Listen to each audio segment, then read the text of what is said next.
Chapter 2600, Smashing with Money, 3. It was precisely because of this that the waiter was not very fond of the mountain father and son, who were dressed in tattered clothes. Now that he heard the mountain's words, it was as if he had heard some kind of fantasy story. He even had a mocking smile on his face. "I'll swipe my card. Can you farm here?" The waiter's words did not anger the mountain. Instead, it made him smile sarcastically. Although he had said it, the mountain was still not very confident. The main reason was that he did not know how much money was in the card baby gave him. If there was not enough money, wouldn't it be even more embarrassing? However, the mountain knew that if he did not follow baby's instructions, the little fox would not let him off easily. Hence, he steeled his heart and decided to go all out. Little beast, who could casually give away divine fruits, shouldn't be short of money. "I can, but do you have a card?" When the waiter heard this, his eyes widened in disbelief and he laughed. "You're looking down on me." The mountain roared and threw the small card in his hand on the table. "This card." The waiter was dumbfounded. As a waiter in such a popular tea house, he had naturally seen several types of cards. And this kind of nameless silver card seemed to have at least 10 million yuan in it. Otherwise, it would not be possible. But was that possible? The waiter rubbed his eyes hard in disbelief, afraid that he had presbyopia. However, after rubbing his eyes, he saw that the delicate card was still lying on the table. "Oh my God! This is real." It was actually true. Wasn't this a little too magical? The waiter was so shocked that his jaw almost fell off. He had lived for so many years, but he had never thought that he would see with his own eyes a loser father and son suddenly become rich. This was heaven-defying. The waiter was very indignant. Why wasn't he the one who had become so rich? Sobs. Why did she have to do such a thing in front of him? The waiter at the side was sad about the spring and autumn, and his mind was full of wild thoughts. Xiao Shan, who was sitting next to him, looked at his father worriedly. He had never seen the card his father had thrown on the table, but he subconsciously thought that the card could not be used as money.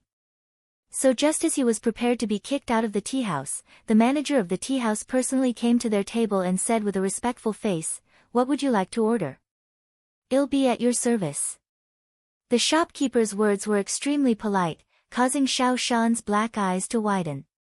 This was simply too unbelievable. Could a small silver card really be that powerful? By then, even if Xiao Shan's knowledge was lacking, he knew that the small card was a good thing. But how did his father get that card? Xiao Shan looked at his father with a heart full of questions, but he clearly did not have the time to care about him at the moment. He only saw his fingers gesturing on the menu, ordering one dish after another. It was only until Xiao Shan was dazzled and frightened that he finally stopped ordering. At this moment, Xiao Shan was already drenched in cold sweat. "Oh my God! Father asked for so many things, don't have no money to pay when the time comes." Xiao Shan was very worried about this, and he did not think that there would be much money on the silver card that his father had taken out. If he didn't have enough money, he would lose face. He wondered if the family would take them in if they stayed here to work to pay off their debts. With this thought in mind, Xiao Shan mimicked his father's actions and looked around. Not long after, the things that De Shan had ordered were placed on the table one by one, attracting Xiao Shan's attention. Xiao Shan's mouth was wide open, and his eyes could not even see enough. The desserts on the table were really beautiful. Not only were they bright in color, but the taste was also very attractive. Xiao Shan was drooling and swallowed his saliva unconsciously, but he did not dare to reach out to eat the food on the table. Big Mountain didn't dare to eat either. The father and son both had the same expression as they stared at the food on the table. The shopkeeper was puzzled and asked, "Why aren't the two of you moving? Are you not satisfied with these desserts?" "It doesn't matter. Just tell me what kind of snacks you want to eat and I'll get someone to make them for you." Hearing the shopkeeper's words, Big Mountain and his son smiled sheepishly. How could they be dissatisfied? He didn't dare to eat it. To the mountain, he did not dare to make the first move without the baby's order, but what about Xiao Shan? He felt that if he really ate these exquisite things, he would have to stay in the tea house for the rest of his life to pay off his debts. Even so, the other party might not want it. As he thought about it, the mountaintop grew sorrowful again. Seeing that the father and son didn't speak and only looked at him with a smile, the shopkeeper was in a difficult position. What did this mean? Can you give me a clear explanation? Just like that, the three of them looked at each other. Treasure looked at the three people in front of him who were in a daze and couldn't help but roar, "Hurry up and eat, don't waste it." "Senior baby, you're not eating?" the mountain asked in confusion. "Thanks, I'm not interested." "You too, finish your food. We have money, so don't be afraid. Even if you want to act, you have to act like a lord. Otherwise, don't blame me for beating you up." Treasure repeatedly threatened. "Well, eat now." Hearing that he was going to be beaten up, the mountain immediately pulled himself together as if he had been injected with chicken blood. Wasn't it just eating, spending money, and acting like a boss? Who didn't know how to do this? More importantly, this was a rare opportunity. He wanted to enjoy the treatment of the system today. After making the decision, the mountain told Xiao Shan, "Son, let's start eating." After saying that, he poured himself a cup of tea and ate a piece of snow-white dessert. The pastry was exquisite and small, and it was just right to put in the mouth. Not only was the pastry sweet and fragrant, but it also melted in the mouth. It was delicious.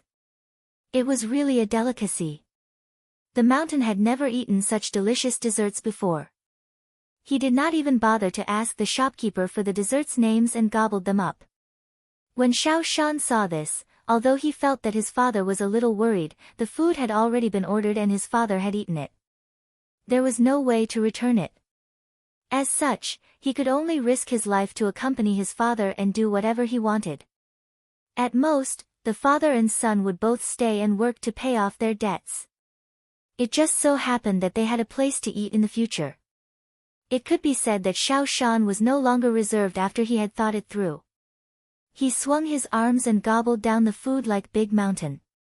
Looking at the father and son in front of him, as if they were reincarnated ghosts, eating wildly as if they had not eaten food in a few lifetimes, the corner of the shopkeeper's mouth could not help but twitch.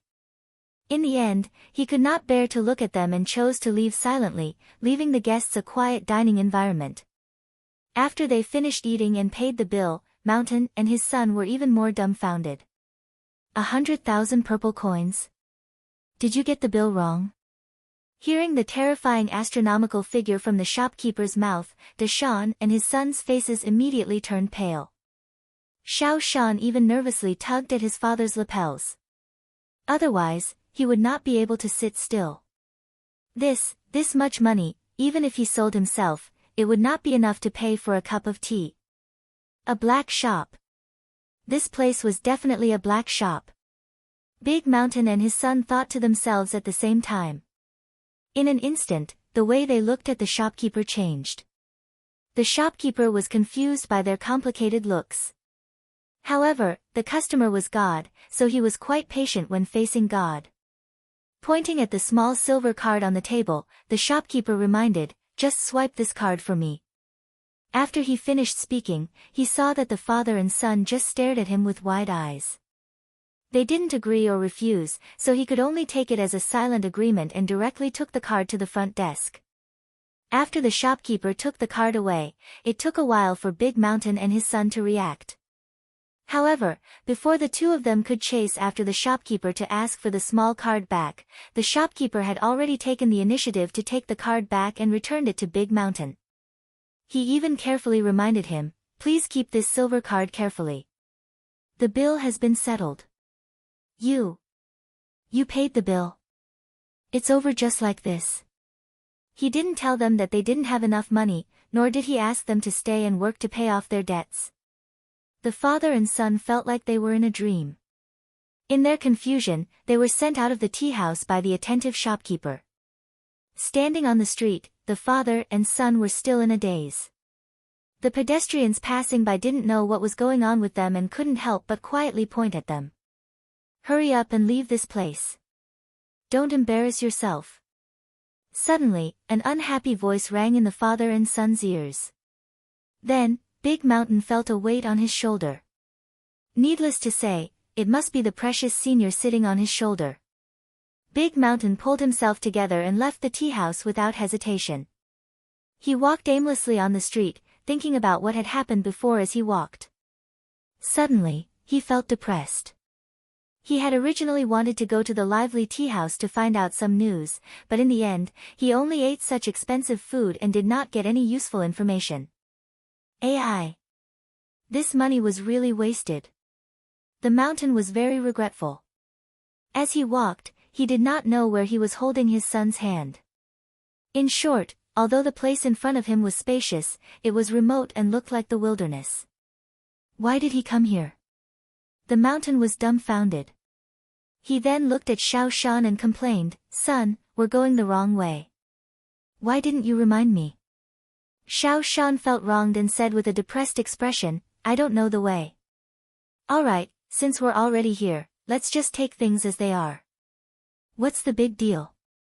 Hearing the father and son's conversation, Baby said very disapprovingly. At the same time, he perked up his little ears to listen in the distance. "Someone's following us." Baby laughed evilly and said. The mountain father and son immediately became alert when they heard this. Chapter 26:01, The Scar Has Healed and Forgotten the Pain. 1. As if they knew that they had been discovered, the few people following Big Mountain and his son were no longer sneaky. They showed themselves and swaggered in front of the father and son. The mountain looked at the 5 men who had nothing to fear. He was so scared that he shivered in his heart. There was even a hint of despair in his heart. He could not tell the strength of the people in front of him. They looked like fiendish people. Just a slight glance at them made the hearts of the mountain father and son tremble. In the face of a strong enemy, the mountain father and son's legs turned to jelly. It was not that they wanted to be so useless, but the opponent was too strong for them to beat. The father and son thought to themselves, "Is Luo City that unsafe? Why would there be people thinking about it in broad daylight? It should be robbery, right?" Big Mountain and his son were so depressed that they were on the verge of tears. They didn't know why they were worth being robbed. One had to know that the father and son were penniless paupers. They were the people these people wanted to rob. To be honest, they were dressed better than them. Therefore, Big Mountain and Xiao Shan couldn't think of a reason no matter how hard they racked their brains. At this moment, they were so scared that they had completely forgotten about the act of pretending to be rich in the tea house. Even the treasures were directly thrown to the back of their minds. In order to quietly watch the strange changes, the baby also did not say a word. As a result, the father and son lost their backbone. Immediately, their hands and feet went soft, and their whole body trembled. When the people opposite them saw how useless the father and son were, they all laughed wildly. One of them even shouted, "Brat, hand over the silver card in your hand to this lord, and this lord will spare your life. How about it?" The one who spoke was dressed in black. He was tall and burly, and his expression was even fiercer. He looked somewhat like the leader of the 5, and the other 4 did indeed follow his lead. However, after the mountain heard his words, he looked confused and asked, "What silver card? I don't have a silver card." "No? Kid, do you think we're blind or deaf?" The man who spoke was furious. He felt that the mountain was deliberately acting dumb. Fortunately, the mountain did not know what the man was thinking. Otherwise, he would be so depressed that he would bang his head against the wall. He was not pretending to be stupid, he had really forgotten. However, after the black-clothed man's reminder, he suddenly realized that it was the silver card that had attracted these guys. "Oh right, where's my precious senior?" The mountain finally remembered the existence of the treasure and kept calling out in his heart, "Senior treasure. Dear senior." Unfortunately, the baby did not give him any response. Immediately, the mountain became even more anxious, and cold sweat dripped down his forehead. The mountain reached out his hand and touched his shoulder subconsciously. He wanted to remind his baby that the situation was critical, but more than that, he wanted to ask what he should do. Who knew that just as his hand touched his shoulder, his hand was grabbed by a sharp object. In an instant, 5 shallow claw marks appeared on his hand, and baby's voice rang in his heart at the same time. What are you doing? If you dare to reach out again, it won't just be a scratch. Ah. Senior baby, I just want to remind you that someone is going to rob us. The mountain said gloomily. Actually, there was something he did not dare to ask, but what should he do now? Because he could clearly feel that his baby's temper was not very good. I saw it. Baby replied in a bad mood, and then there was no more sound. Thanks as expected. The mountain saw that his baby was silent and thought to himself, thank God I didn't ask, or I'd probably be scolded again. However, what should they do in this situation? His mind was in a mess, and he had no idea what to do. Give the silver card to the other party in exchange for a chance to live? This was obviously unrealistic. That was because the card did not belong to him. If he really handed the card over to the other party, baby would definitely be furious. At that time, he would probably be the unlucky one. Escape? It seemed even more impossible. The strength of the other party's 5 people was all above his own. If they could escape, that would really be a fantasy.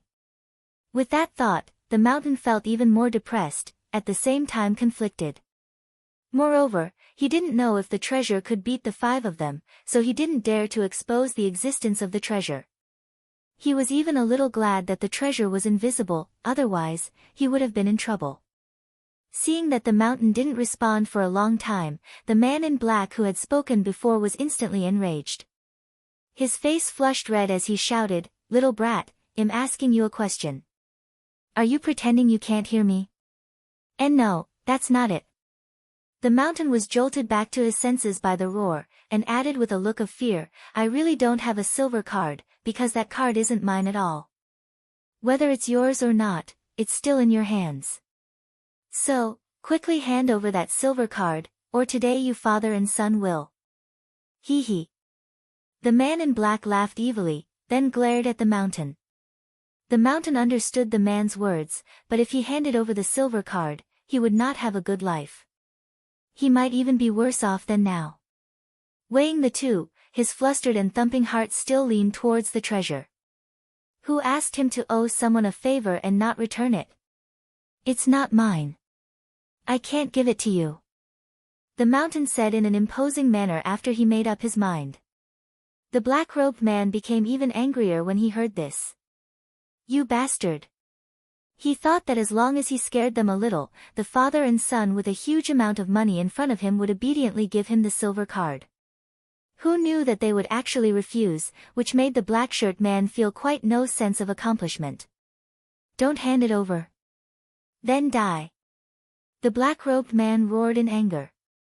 Then, he brandished a long blade that glowed with a silver light and swung it at the mountain father and son. Big Mountain and his son had been so intimidated by the man in black's murderous aura and pressure that their legs had turned to jelly. They could not run even if they wanted to. In such a situation, the father and son closed their eyes in despair. However, the expected pain did not come. After a crisp bang, they heard a miserable scream. The father and son opened their eyes and saw the black-clothed man who wanted to kill them rolling on the ground in pain. The knife in his hand had long fallen to the ground, and there were 5 obvious claw marks on the man's wrist. Ugh! Faced with such a change, the father and son were dumbfounded. Was this a treasure? The 2 of them immediately felt relieved. At least they had managed to keep their lives. Just as the father and son heaved a sigh of relief, they saw with their own eyes that the other 4 people had also fallen to the ground in pain. All of them used one hand to cover their injured wrists in unison. Their injuries were the same as the man in black. Needless to say, it must have been the work of the treasure. Seeing this, the mountain father and son were finally at ease. At the same time, he was glad that there was a treasure. Otherwise, this father and son would lose their lives. However, while they were relieved, the 5 people who were rolling on the ground in pain were so depressed that they wanted to bang their heads against the wall. Damn it, they didn't even see who did it, okay? Could it be a ghost? Chapter 2602, You've forgotten the pain after the scar healed. 2. When the 5 of them thought of this, they couldn't help but feel a little afraid.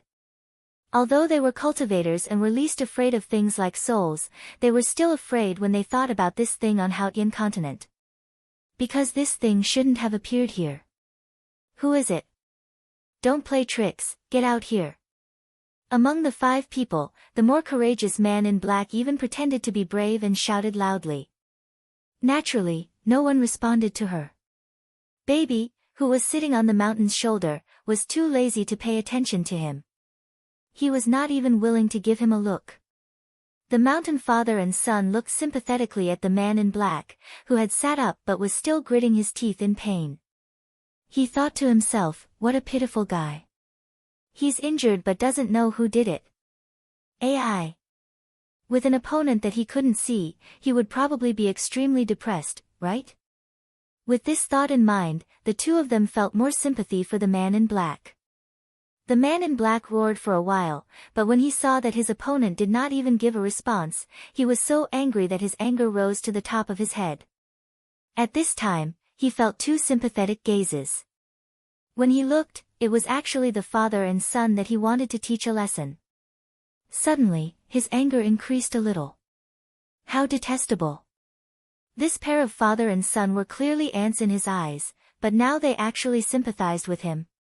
This was like a cat being pitted by a small mouse.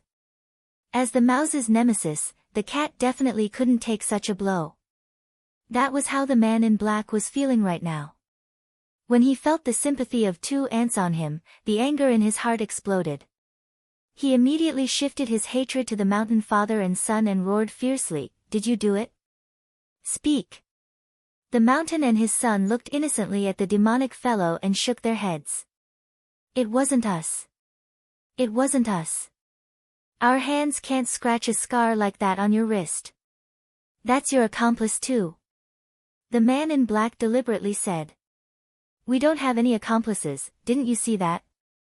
We only have 2 people. The mountain said with a face full of sincerity. He could not help but add in his heart, plus, there's an invisible little fox. The man in black knew that he was just making things difficult for her and that she was telling the truth, but he didn't know why he felt so aggrieved and unhappy. This kind of feeling was stuck in his chest, and it was as depressing as it could get. After a long time, the man in black, who had been holding back his anger, roared at the mountain and his son fiercely, "Quickly hand over the silver cards in your hands and I'll spare your lives." This time, Big Mountain and his son were no longer afraid. The 2 of them looked at each other and shook their heads in unison. Their meaning was obvious. They were not going to hand it over. Now that they had the treasure, they felt that there was no need to be afraid of these 5 people. AI. It was good to have a treasure. They were all very confident. The 2 of them relaxed and were no longer afraid of the black-clothed man's threat. When the man in black saw that the 2 little ants in front of him were not afraid of his threat, he suddenly became angry again. His face turned red and he shouted, "You're the ones who are seeking death." After saying that, he picked up the knife that he had dropped on the ground and used his uninjured hand to wave it at the father and son again. Thanks with the previous experience, Big Mountain and his son stared at the man in black without blinking. They wanted to see what kind of retribution he would suffer this time. The result was the same as last time. With a bang, the knife fell, followed by a horrifying scream. Then, the tall and fierce-looking man in black fell to the ground again. Upon seeing this, the other 4 people who had just relieved some of their pain were all dumbfounded. Woo, this was really a ghost. For a moment, the other 4 were so afraid that they didn't dare to move. They all carefully observed their surroundings, afraid that some invisible guy would also claw them. At that moment, seeing that the few fellows who wanted to rob him had finally stopped, Treasure transmitted a message to the mountain, asked them about the situation of the Luo family. If they are honest, give them a few healing pills. Oh, okay. The mountain quickly agreed, then turned to the 5 people on the ground and said, I have a few questions to ask you. If you can answer honestly, I'll give you a few healing pills. How about it? A healing pill? Upon hearing these 4 words, the eyes of the 5 people immediately released a wolf-like green light. This guy actually still had healing medicinal pills. It seemed like it was a wise decision to rob him. But for now, he had to get his hands on the healing pills. Woo! Pills. That was a good thing that money couldn't buy. Especially those used for healing, they were worth thousands of gold. And the best healing pills were priceless. With the benefits, the 5 of them immediately became much more obedient. Go ahead. The man in black who had sat up once again said through gritted teeth. The pain on his wrist pierced straight into his heart and lungs. It was a pity that he did not have any healing medicinal pills in his hands. Otherwise, he would not have allowed his injuries to heal naturally. Woo! When he heard the father and son in front of him say that he would be given a healing pill if he answered a few questions, the black-clothed man was really envious and jealous of him. He really wanted to snatch the pills from their hands as well. But now was not the time. The black-clothed man decided to first obtain the medicinal pills that he could earn by answering questions. I heard that the previous city lord of Luo City had the surname Luo. I want to know, where is the Luo family now? The mountain went straight to the point and asked without any hesitation. However, when the man in black heard the mountain's question, he asked warily instead of answering, why are you asking about the Luo family? Could he be a relative of the Luo family? No, I'm just curious. The mountain laughed. Curious? It's best not to be curious about such things. You must know that the Luo family is a taboo in Luo City now. No one is allowed to mention it. The black-robed man was on guard. There's such a thing. Where are they now? The mountain asked. Didn't I say not to mention it? Why are you so insensible? The black-robed man glared at him and said with a displeased expression. But I'm really curious. Just tell me. Besides, there's no one else here, so even if you tell me, no one will know, right? How about this? Tell me where the Luo family is and they'll give you an extra healing pill. The mountain bargained. These words were naturally what Baby wanted him to say. I'll tell you if you add 3 more. The man in black heard this and made a counteroffer. This. Isn't 3 too many? The mountain hesitated, seemingly in a difficult position. No room for discussion. The black-clothed man had no intention of compromising with this price. Of course, it was also because he did not want to tell the mountain about this, so he offered a high price. There were a total of 4 healing elixirs, 1 for his own use, and the other 3 could definitely be sold for a high price. Who asked healing medicinal pills to be so scarce right now? The mountain pretended to think and hesitate for a long time. Finally, he made a pained expression and said, It's a deal, but you can't ask for a sky-high price, or I'll ask someone else. Chapter 2603, You've forgotten the pain after the scar healed. 3, Don't worry. The black-robed man was very sensible. He could also see that this should be the other party's bottom line. Naturally, he would not let the medicinal pill that was about to be in his hands fly away. Then you can tell me now, where is the Luo family now? The mountain reminded. Ever since Luo City was taken over by someone, the Luo family's strength was greatly reduced and they disappeared overnight. I've heard that the Luo family once appeared in the area of the Green Dragon Mountain. So, I guess they should be there. The man in black said after some thought.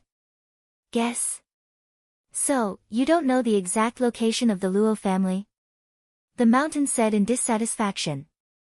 I'm just a small character in the Hautian continent. Isn't it normal that I don't know the details? One had to know that not everyone could know about this little bit of news. If you ask someone else, you won't hear it. The black-robed man could hear the dissatisfaction in the mountain's words and immediately retorted in an unpleasant tone. If you're just a minor character, how did you know about this? The mountain could not help asking. After he asked this question, he immediately broke out in a cold sweat. His strength was not even as good as these people in front of him. Now, he actually dared to call the other party a small character. He didn't know if the other party would be angry and want to cut him off again after hearing this. Subconsciously touching his neck, Big Mountain's little heart began to beat wildly. However, to the mountain's surprise, the man in black did not get angry. Instead, he explained patiently, "Of course, I don't know that based on my ability. A captain of guards in the mayor's mansion told me when I was drinking with him." "Is this information accurate?" the mountain asked, worried. "I can't guarantee that," the black-robed man said, afraid of taking responsibility. The mountain was speechless at such a rascal's answer. "If you can't guarantee it, why are you so confident? Was this a joke?" The mountain was out of ideas and could only ask for help from the treasure on his shoulder. He asked, "Senior baby, he's not sure about this news. What should we do now?" "Give them the pills and let's go," Baby said calmly. For it, this news was very likely to be true, because the brothers that its lovely master had acknowledged were all on Green Dragon Mountain. Moreover, the relationship between the two families had always been good. It was possible that the Luo family would hide in the Azure Dragon Mountain to take refuge. With this thought in mind, Baby paid the reward without hesitation, but it was still a little depressed in its heart. If it had known that the Luo family might have gone to the Azure Dragon Mountain, it would not have bothered to ask these useless guys questions. AI. What a waste. Fortunately, the healing elixir it was going to give was very ordinary. Otherwise, it would have been depressed to death. When he heard that the treasure meant that he had to pay for it, the mountain's eyes widened. Wasn't this pill too easy to earn? Sob. It's a pity that I don't know anything about the Luo family. Otherwise, I wouldn't have let these guys earn the pills. Although he was dejected, the mountain still obediently took the small white jade bottle from treasure and paid the other party according to the conditions they had agreed on. Although only one of them answered the question, the reward was the same since they were working together. Such a fact made the mountain feel a little sullen. Although he really wanted to say that it would be fine to just pay the black-clothed man, right? After all, there was only one person who answered, but he could feel that his baby obviously didn't want to be involved with the other party's rhythm, so he could only swallow these words. When the black-robed man and the other four received the pills, they sniffed the fragrance of the pills as if they had seen their sweetheart. Each of them stared at the pills with infatuation and reluctantly swallowed one. Seeing that the wound on their wrist was healed in an instant, the few of them could not help but exclaim at the effect of the healing elixir. The black-clothed man, who had forgotten the pain after the scar healed, had even more ideas about the elixir. The man in black jumped up high from the ground and raised the knife in his hand. He began to threaten again, "Leave the silver card." He left the bottle of healing pills behind. "I'll let you go. Otherwise, you will bear the consequences." Ugh! When the mountain father and son heard this, their hearts were filled with mixed feelings. Why couldn't this fellow learn from his mistakes? He had already been fixed by the treasure, but he still didn't give up and wanted to continue robbing. This was really not shedding tears until seeing the coffin. The mountain suddenly felt a sense of respect for the black-robed man. This was the first time he had seen such a stubborn and unyielding bandit. All right. He was convinced. I can't not be convinced. In terms of shamelessness, he had to admit defeat. Thanks, I'll tell you the truth. The silver cards and healing pills you want are not mine, really, I can swear. The kind mountain still wanted to fight for it one last time, but he did not know if the other party would know how to be grateful. He was definitely doing a good deed of saving a life. Hopefully. Good things will come to good people. The mountain prayed silently, but it was clear that his wish could not be fulfilled with the black-clothed man. The other party did not believe him at all. Instead, he thought that the mountain was playing with him and did not want him to succeed in his robbery. It had to be said that the black-shirt man was a little self-confident. How could a normal person smile happily when faced with a robbery? Are you robbing me? Welcome. A warm welcome. I've been waiting for you guys for a long time, why are you only here now? This was definitely a sign of mental disorder. Don't talk nonsense, be quick if you're a man. The black-robed man, who didn't know how to be grateful and didn't realize that the other party was doing this for his own good, was clearly getting impatient. It's not mine. I'm not qualified to be generous. The mountain felt wronged and innocent. Why didn't the man in black listen to her? He was rather worried. It was a pity that his good intentions were destined to turn into a torrential river, never to return. Fortunately, he didn't have to wait too long before he heard a scream. Then, he was patted on the shoulder, and his baby's cold voice rang in his heart, "Let's return to the city lord's mansion." The mountain glanced sympathetically at the five of them who had a bad memory, then obediently turned around and left. On the way, the mountain, who was full of curiosity, could not help but ask Baby, "Senior Baby, are you going to let those five off just like that?" "What else?" "Cute Master said not to fight and kill all day, it's boring. They even want us to convince them with reason, so I can only give them a small punishment," Baby said in all seriousness. "Ugh. All right." She pretended he didn't ask. The mountain was a little depressed. Baby's appearance clearly showed that he was too lazy to deal with those guys. He actually said it in such a grand manner. The mountain returned to the city lord's residence in a depressed mood and reported the news to Leng Ruoxue. Baby then went to find Ling so that it could help him dispel the invisibility spell. Leng Ruoxue remained silent after hearing Big Mountain's words. The mountain father and son sat at the side obediently, not daring to move their hands and feet. Leng Ruoxue looked at the mountain and did not say anything. On the other hand, Big Mountain felt uneasy under Leng Ruoxue's probing gaze. Did he do something wrong or say something he shouldn't have? "Can you do me a favor?" Leng Ruoxue said after looking at the mountain for a while. "Yes. No problem. Senior, if there's anything you need, just say the word. As long as it's within my power, I promise to do my best." The mountain stood up and spoke with unusual caution.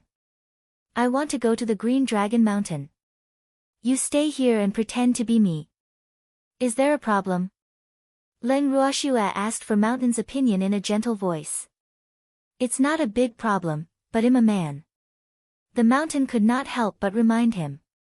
The two of them were of different genders, so it was rather easy to be exposed. "I can turn you into a woman for the time being, and then you can just pretend to be sick." Leng Ruoxue's words were shocking. Mountain was dumbfounded. Turn into a woman? How?" Big Mountain looked at Leng Ruoxue in fear, his little face pale. Sob. It couldn't be what he was thinking, right?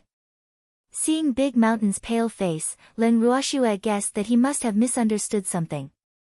She quickly explained, "It's like this. I have a way to temporarily turn you into a woman for about 3 months. When the time limit is up, I'll restore you and promise that it won't cause any harm to your body. Do you believe me?" I believe in you." The mountain stammered. He just did not believe that there was such a magical thing in the world. Could it be true? "Then are you willing to help me?" Leng Ruoxue asked softly. "I'm willing. I will help Senior." The mountain mustered up his courage. It was just a temporary transformation into a woman. What's the big deal? 3 months later, he would still be a man.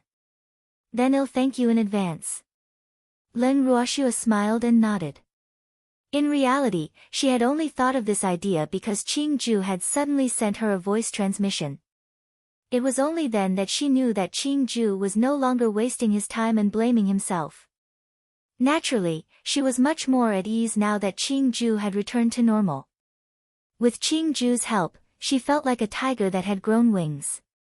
In truth, if the mountain had refused, she would have had no choice but to ask the mother parasol tree for help.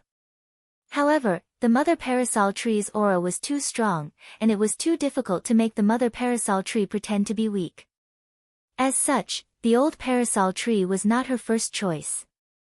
Now that Big Mountain had agreed, Leng Ruoxue was naturally overjoyed. When Big Mountain saw Leng Ruoxue thanking him, he quickly waved his hand in fear and trepidation. Senior saved my life, and it's my honor to be able to help Senior. Senior doesn't need to be so polite. No matter what, I should still thank you. Leng Ruoxue laughed. Also, treasure the 5 of them. I will leave them here to protect you and Xiao Shan. You guys just have to act according to the circumstances. Chapter 2604, The Golden Hawk is Too Kind. 1. When the precious little beasts heard this, they immediately looked at their master with tears in their eyes and choked. Master, are you going to abandon us? Woo! We can't be separated from Master. Hearing the 5 little ones' pitiful words, Leng Ruoxue held her forehead helplessly. She only wanted them to stay behind to protect Deshan and his son. It wasn't like she didn't want them anymore. Was there a need to make it seem like they were going to be separated for life and death? Taking a deep breath, Leng Ruoxue explained helplessly, I'll be back very soon. I asked you to stay here not only to protect Big Mountain, but also to prevent you from giving yourself away. Otherwise, if 1 or 2 of you are missing, what will Big Mountain and his son say when the other party asks? So, you have to cooperate closely. This is also the task that Master has given you. You must work hard to complete it, understand? Leng Ruoxue added when she saw that the 5 little beasts remained silent. If Master doesn't take me, then who will? You couldn't help but ask softly. If there's a chance, I'll just randomly find a flying beast on the way. Leng Ruoxue said after some thought. The moment you heard this, he immediately burst into tears. Leng Ruoxue's face darkened once again, while you continued to mumble, Master is too bad, Master is too bad. There are beasts trying to steal my job again. Wu, Yu was sad and desperate. Ever since its master had more and more beasts, its status had plummeted. There were not many places where its master could use it. It had finally returned to the Hautian continent. It thought that no one could shake its status as a flying beast. Who knew that its master would abandon it again? This fact was a huge blow to you. Ah! No beastie can take away your job. Don't worry, this is just a temporary solution. Leng Ruoxue coaxed and promised. Really? Master, you're not allowed to lie to me. You raised her head and looked at Leng Ruoxue with tears in her eyes. I'm not lying to you. I'm just going to find a temporary beastie. In the future, the job of flying beast will still be yours. That temporary beastie is just a substitute. Trust me. Leng Ruoxue declared once again. I trust you, Master. You choked and finally stopped crying. The other beastie had wanted to learn from you, but Leng Ruoxue said, you guys have to wait for me to come back, okay? It blocked the words that they wanted to say. Then, Leng Ruoxue instructed Qing Ju to help the mountain with the transformation. When Xiao Shan saw his father turn from father to mother, his eyes widened and his mouth was half open, unable to speak for a long time. After some time, Xiao Sen asked his question, in the future, should I call you father or mother? Pfft. When Leng Ruoxue heard this, she couldn't help but laugh out loud. On the other hand, Big Mountain's face was flushed red. He glared at his son with a face that turned from embarrassment to anger and said unhappily, you don't have to call me anything. I'm Senior Leng now. Oh. Hello, Senior Leng. Xiao Shan said to the mountain with a mischievous expression as he held back his laughter. His gaze towards Leng Ruoxue was filled with admiration. Thanks, Big Mountain, you're not too bad right now. After Leng Ruoxue was done laughing, she turned around and spoke to the mountain. It's just that his body is a little stronger, she couldn't help but add in her heart. When the mountain heard that he had been praised, he was so excited that he didn't know where to put his hands and feet. In short, he felt uncomfortable wherever he put them. In the end, the red-faced mountain could only lower his head shyly. Leng Ruoxue reminded Big Mountain of a few things to take note of before bidding farewell to the 5 little beasts. Under the 5 little beasts' reluctant and teary eyes, she left the city lord residence. On the other hand, the mountain began his career of pretending to be sick as Leng Ruoxue. Leng Ruoxue hid in the bangle and only showed herself after Qing Ju had brought her out of Luo City. The place where she appeared was already quite a distance away from Luo City, so naturally, she would not be discovered. After Leng Ruoxue came out, she first looked at her current location. Then, she took out a map and chose the forest that was closest to her. After teleporting to the forest, Leng Ruoxue walked into the depths of the forest. According to Green Vessel, there was a giant golden eagle living in this lush and not-so-dense forest. That eagle was the king of the forest, and the golden eagle's flying speed was relatively fast. Thus, Leng Ruoxue had set the temporary flying beast as the target. The golden hawk had just finished its lunch and was sleeping in its house on a huge tree. It didn't feel any danger. Leng Ruoxue walked towards the tree that the golden eagle used to build its nest, but she was not discovered. Seeing this, she could not help but sigh. The golden eagle's vigilance was really low. Standing in the golden hawk's house, Leng Ruoxue first sized up the golden hawk, which was sleeping soundly. This eagle's entire body was golden in color, and its feathers were soft and smooth. It was as if there was a layer of golden light flowing around its body, making it look extremely beautiful. On its head, there was a circle of golden feathers that looked like a crown, making it look even more handsome and extraordinary. Leng Ruoxue was very satisfied with this beautiful eagle as her temporary flying beast. After admiring the eagle's heroic posture, she flicked out a small stone with her fingertips. The stone hit the beautiful giant eagle's wings with a dong. The golden eagle only flapped its wings slightly, then turned around and continued to sleep. Leng Ruoxue was speechless. Luckily, she wasn't here to catch a contracted beast. Otherwise, this little fellow would definitely not be able to escape. How low was his vigilance? That's why she could still sleep so soundly even with an unfamiliar aura. She was really convinced. Seeing that the golden eagle was still sleeping soundly, Leng Ruoxue had no choice but to walk closer to it and pull its wings. She found a beautiful golden feather and pulled it with all her might. The golden eagle finally woke up from the pain. Detestable. Who dares to pull my wings? You're really tired of living. The golden hawk, who was half awake, shouted. After roaring, he saw a human standing in front of him. At this moment, the giant eagle became alert. It looked at Leng Ruoxue carefully and pretended to be calm. Who are you? Why have you appeared in my house? Although the golden eagle looked calm on the surface, its heart was already beating wildly. It couldn't help but cry in its heart. Is this human here to catch me? It was a little scared. Although it had always been confident in its own strength, it did not know why, but when it faced the human in front of it, it felt a trace of fear for no reason. The pressure that this human gave it was really great. The golden hawk almost collapsed and knelt down to worship. Where did this ancestor come from? It was so scary. An animal's instinct was definitely the most sensitive.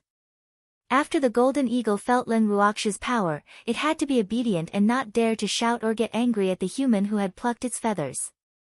I'm Leng Ruoxue. I'm here to discuss something with you.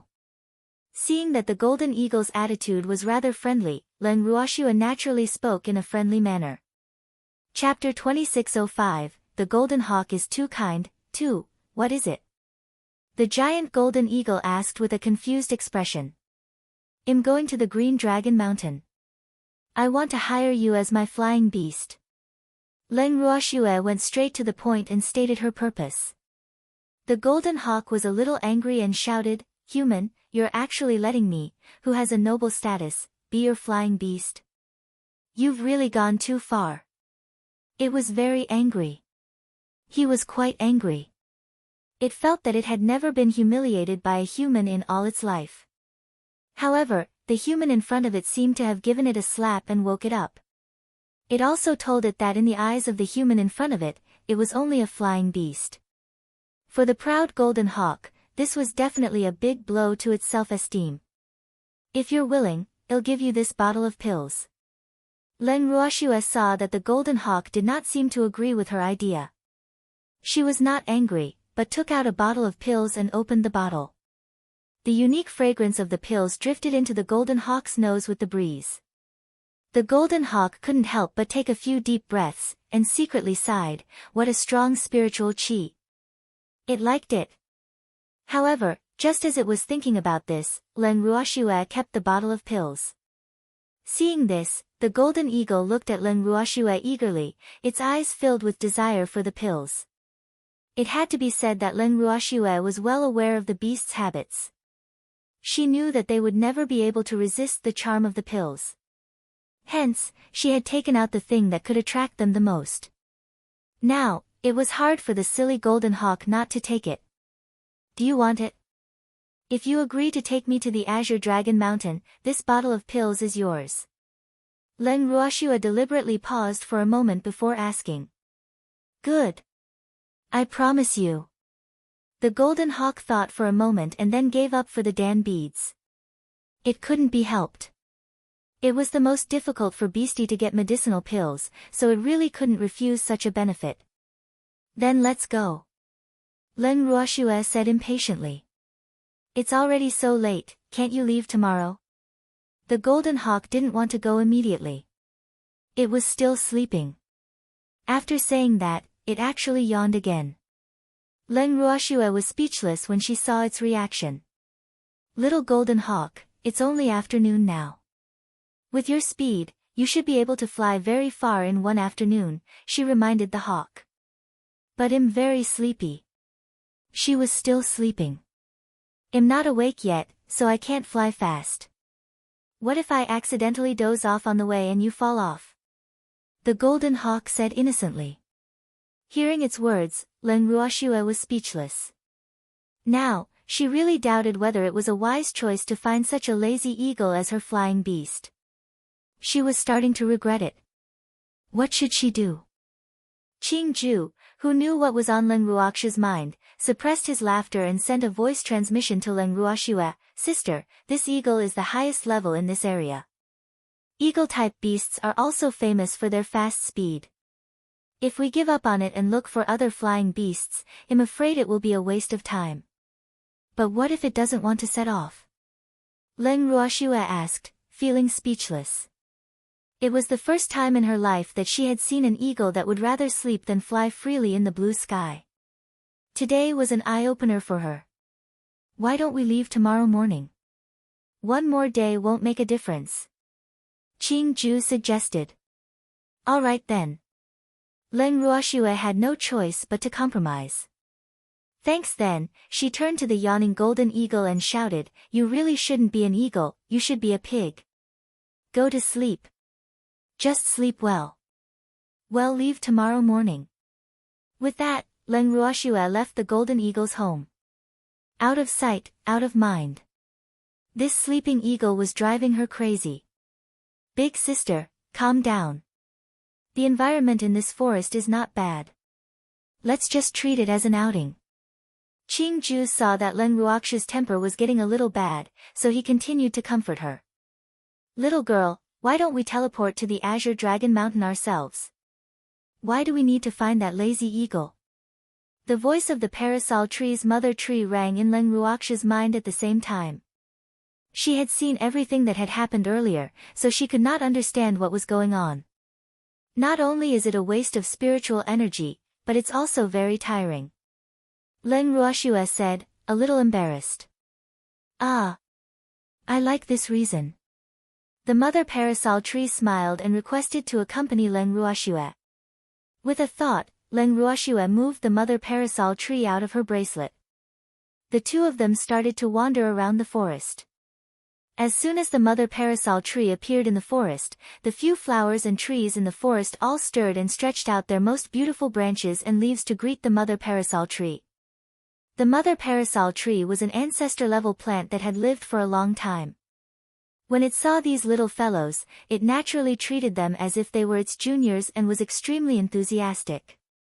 Watching the mother parasol tree touch the grass and the branches of the surrounding trees from time to time, as if it was communicating with them, speaking in a language that she did not understand, Len Ruoxue could only sigh in her heart.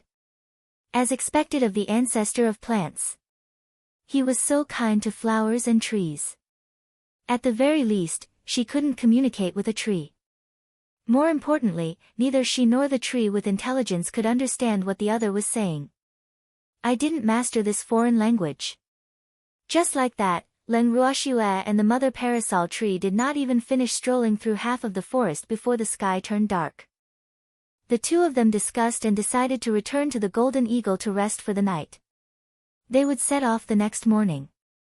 When they arrived at the Golden Hawk's home, Leng Ruoxue helplessly realized that the Golden Hawk did not seem to be awake. Such a fact made Leng Ruoxue's face darken even more. Just how much sleep did this guy have? Hee hee. You're really a sleepy little fellow. The mother parasol tree laughed. She had already heard from the flowers and trees in the forest that the Golden Eagle's biggest hobby was sleeping. Not only that, but this guy spent at least 2/3 of the day sleeping, and the other 1/3 was looking for food. Of course, she didn't dare to tell Leng Ruoxue about this. Otherwise, that little girl would fly into a rage. I'm not just sleepy, I'm sleeping like a pig. Leng Ruoxue said. Let's rest early. The mother parasol tree could not help but want to laugh wildly, but in order to maintain her image, she held it in. However, after Leng Ruoxue sent her into the bracelet, she could not help but burst out laughing. Hearing the laughter in her heart, Leng Ruoxue was even more speechless. She then entered the bracelet as well. The next day, when Leng Ruoxue and the mother parasol tree came out of the bracelet, the Golden Eagle was still asleep.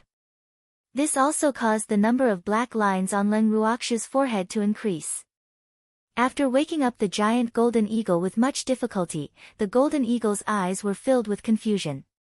It looked at Leng Ruoxue and asked, "Human, who are you?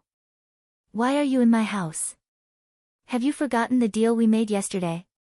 Leng Ruoxue couldn't help but roar like a lion. She was really about to be angered to death by this eagle. Did he have to be so forgetful? Chapter 2606, The Golden Hawk is Too Kind, 3, A Deal. The Golden Hawk blinked its eyes and tried to think. Finally, it flapped its wings and said, "Arg. I remember now, you're going to the Green Dragon Mountain, right?" "Right." Leng Ruoxue gritted her teeth and shouted. If the Golden Eagle didn't remember, she really didn't know what she would do to protect her. In short, her patience had reached its limit. "Then let's go after breakfast," the Golden Hawk said seriously. Hearing its words, Leng Ruoxue's emotions eased up a little. Leng Ruoxue nodded in agreement with the Golden Eagle. The Golden Eagle roared and flew out of the house to hunt. However, after the Golden Hawk had been hunting for an hour and had yet to return, Leng Ruoxue regretted it. Damn it! She knew that she couldn't let the eagle go out. Great, it had been so long and it still hadn't returned. Not only did she and the mother parasol tree finish cooking, but they had also finished eating. Leng Ruoxue's heart was burning with anger. Her entire body was unconsciously emitting a vicious aura, scaring the mother parasol tree so much that it kept its distance from her, afraid that Leng Ruoxue, who was on fire, would harm the innocent. After another 2 hours, the Golden Eagle finally returned with an excited expression. It said happily, "My luck today is pretty good. I actually managed to catch a fat rabbit." After he finished speaking, he even showed the rabbit in his claws to Leng Ruoxue and the mother parasol tree. "You're so excited just because we caught a rabbit. What do you usually eat?" Leng Ruoxue was speechless. She realized that this eagle's requirements were really low. Fruits, leaves, rats, etc. Eat whatever you have. I'm not a picky eater, the Golden Hawk said. Why did you take so long? At this moment, the parasol tree mother tree changed the topic when it saw that Leng Ruoxue was so angry that she had lost her temper. "It's all to catch this damn rabbit," the Golden Hawk said with an aggrieved face, as if catching a rabbit was a great thing. "You took 3 hours to catch a rabbit? It's almost noon now. I want to know if you'll have to start preparing for lunch after breakfast," the mother parasol tree asked in surprise. "I don't eat lunch." The Golden Hawk shook its head. What about dinner? The mother parasol tree continued to ask curiously. I'm not eating either. It's too hard to catch food. The golden hawk said with a sad face. Ah. No wonder you're always sleeping. The mother parasol tree felt that it had found out the truth. The golden eagle had been sleeping all day just to save food. These days were really too miserable for it. To be honest, the mother parasol tree truly sympathized with the eagle. It was reasonable to say that as a carnivore, eagles were at the top of the food chain. Although they could not compare to birds like phoenixes, they would not starve themselves in order to save food, right? Thinking of this, the mother parasol tree looked at the golden eagle with more and more sympathy. After that, she took out a few more beautiful red fruits and gave them to the golden hawk. The golden hawk accepted it gratefully. Then, it looked at the mother tree and asked curiously, "Who are you? I didn't see you yesterday." "I'm her companion." The mother parasol tree was speechless and didn't know what to say. This eagle must have realized it too late. They had already met in the morning, but this eagle only remembered to ask her who she was now. This was really... "Oh. Welcome," the golden hawk said with enthusiasm. Then, he planned to enjoy his breakfast. Unfortunately, before it could move its claws, the rabbit that it had grabbed and pretended to be unconscious immediately woke up and begged with tears in its eyes, "Your Excellency Golden Eagle, please spare me." Sob. "My meat is stinky and not delicious. Besides, I have parents and children to take care of. There are dozens of mouths waiting for me to feed them. The burden on my family is really heavy. If you eat me, they won't be able to survive." Hearing the rabbit's pitiful tone, the hawk was embarrassed. It had finally caught a rabbit, and it wanted to treat the two humans to a good meal. But now that it heard that the rabbit it had caught had such a pitiful life experience and was the pillar of the family, it couldn't bear to do it. After hesitating for a while, the golden hawk turned around and said, "You can leave. You'd better be more careful next time and not let others catch you again. Not everyone is as kind as me." "Thank you. Thank you. Your Excellency Golden Eagle, you're such a good man. Our whole family will definitely be grateful to you." The rabbit was grateful and wanted to run away, but was stopped by the golden eagle. Thanks. The scared rabbit trembled and timidly asked, Your Excellency Golden Eagle, do you have any other orders? Don't you have elders and children at home? Take these fruits, don't let the elderly and children go hungry." As the golden hawk was talking, it gave the fruit that the mother tree gave it to the rabbit that it caught as food. The rabbit thanked him profusely in pleasant surprise. Then, it hugged the few fruits that it had obtained for free and quickly disappeared into the forest. Len Ruoxue and the mother parasol tree were both dumbfounded by this scene. What was going on? Did it have to be so dramatic? The two of them were speechless at the golden hawk's actions. They didn't even know what to say. All right. They could only say that they had never seen such kind beasts due to their ignorance. This forest was really big, and there were all kinds of beasts. The hawk felt embarrassed when the two didn't say anything and looked at it with disappointment. It scratched its head and said in a low voice, "Don't worry, there will be food. I will go and get more." "Well, go with you," Len Ruoxue and the mother parasol tree said in unison.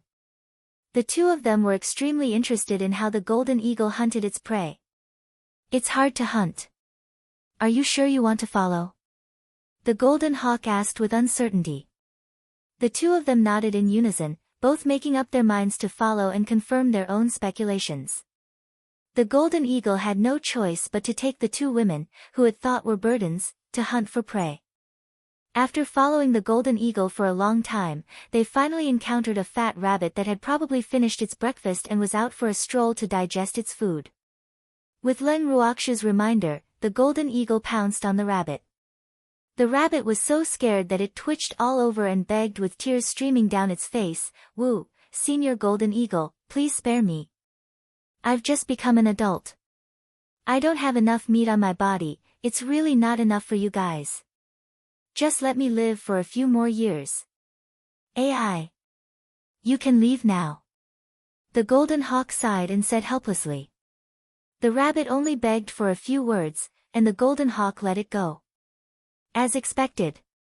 When Leng Ruoxue and the mother parasol tree saw this scene, they did not know how to evaluate the kindness of the golden hawk.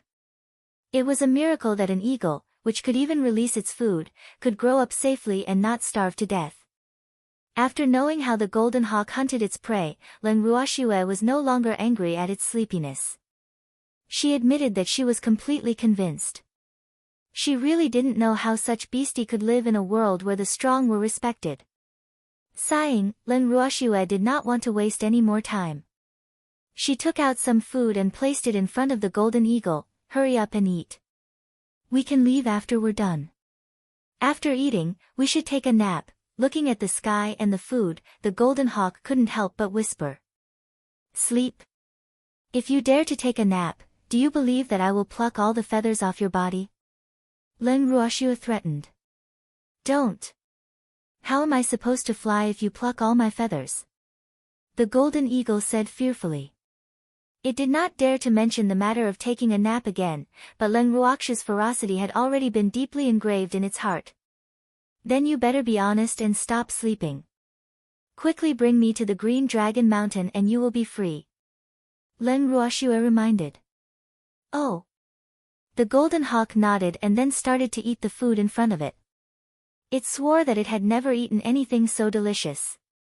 The golden eagle didn't want to waste the rest of the food, so it put it away in its storage space. The mother parasol tree saw this and could not help but pat its head, praising, "What a diligent and thrifty little fellow." Hee hee. The golden hawk giggled in response to the mother tree's words. Leng Ruoxue rolled her eyes at the golden hawk and asked, "Can we set off now?" Yes. Yes. Ladies, please get in the car. Remember to fasten your seatbelt. This was the first element of safe driving. For the happiness of you and your family, please don't ignore the use of seatbelts. The golden hawk reminded him with a smile. When Leng Ruoxue heard this, she pretended to be unhappy and said, "Where did you learn all this nonsense?" Even though she said that, Leng Ruoxue was actually very surprised by the words that came out of the golden hawk's mouth. She even wondered if the hawk had come from her previous world. But that was obviously not possible. The golden hawk laughed and touched its head embarrassedly. "I heard a passerby mention it, so I remembered it." So it was like this.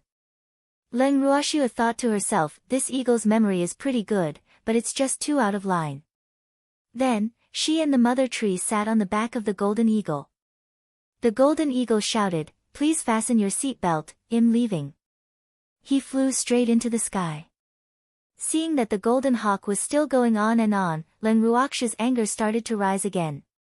However, before she could even start to lose her temper, she heard the mother parasol tree ask the golden hawk with a puzzled look, "Where's your seatbelt? Why can't I find it?" Chapter 2607, Ladies, it's dark. 1. The seatbelt is in the passenger's heart. Only passengers who had a safety belt in their hearts would be safe. Ladies, please remember to use your seatbelts when you're on the bus.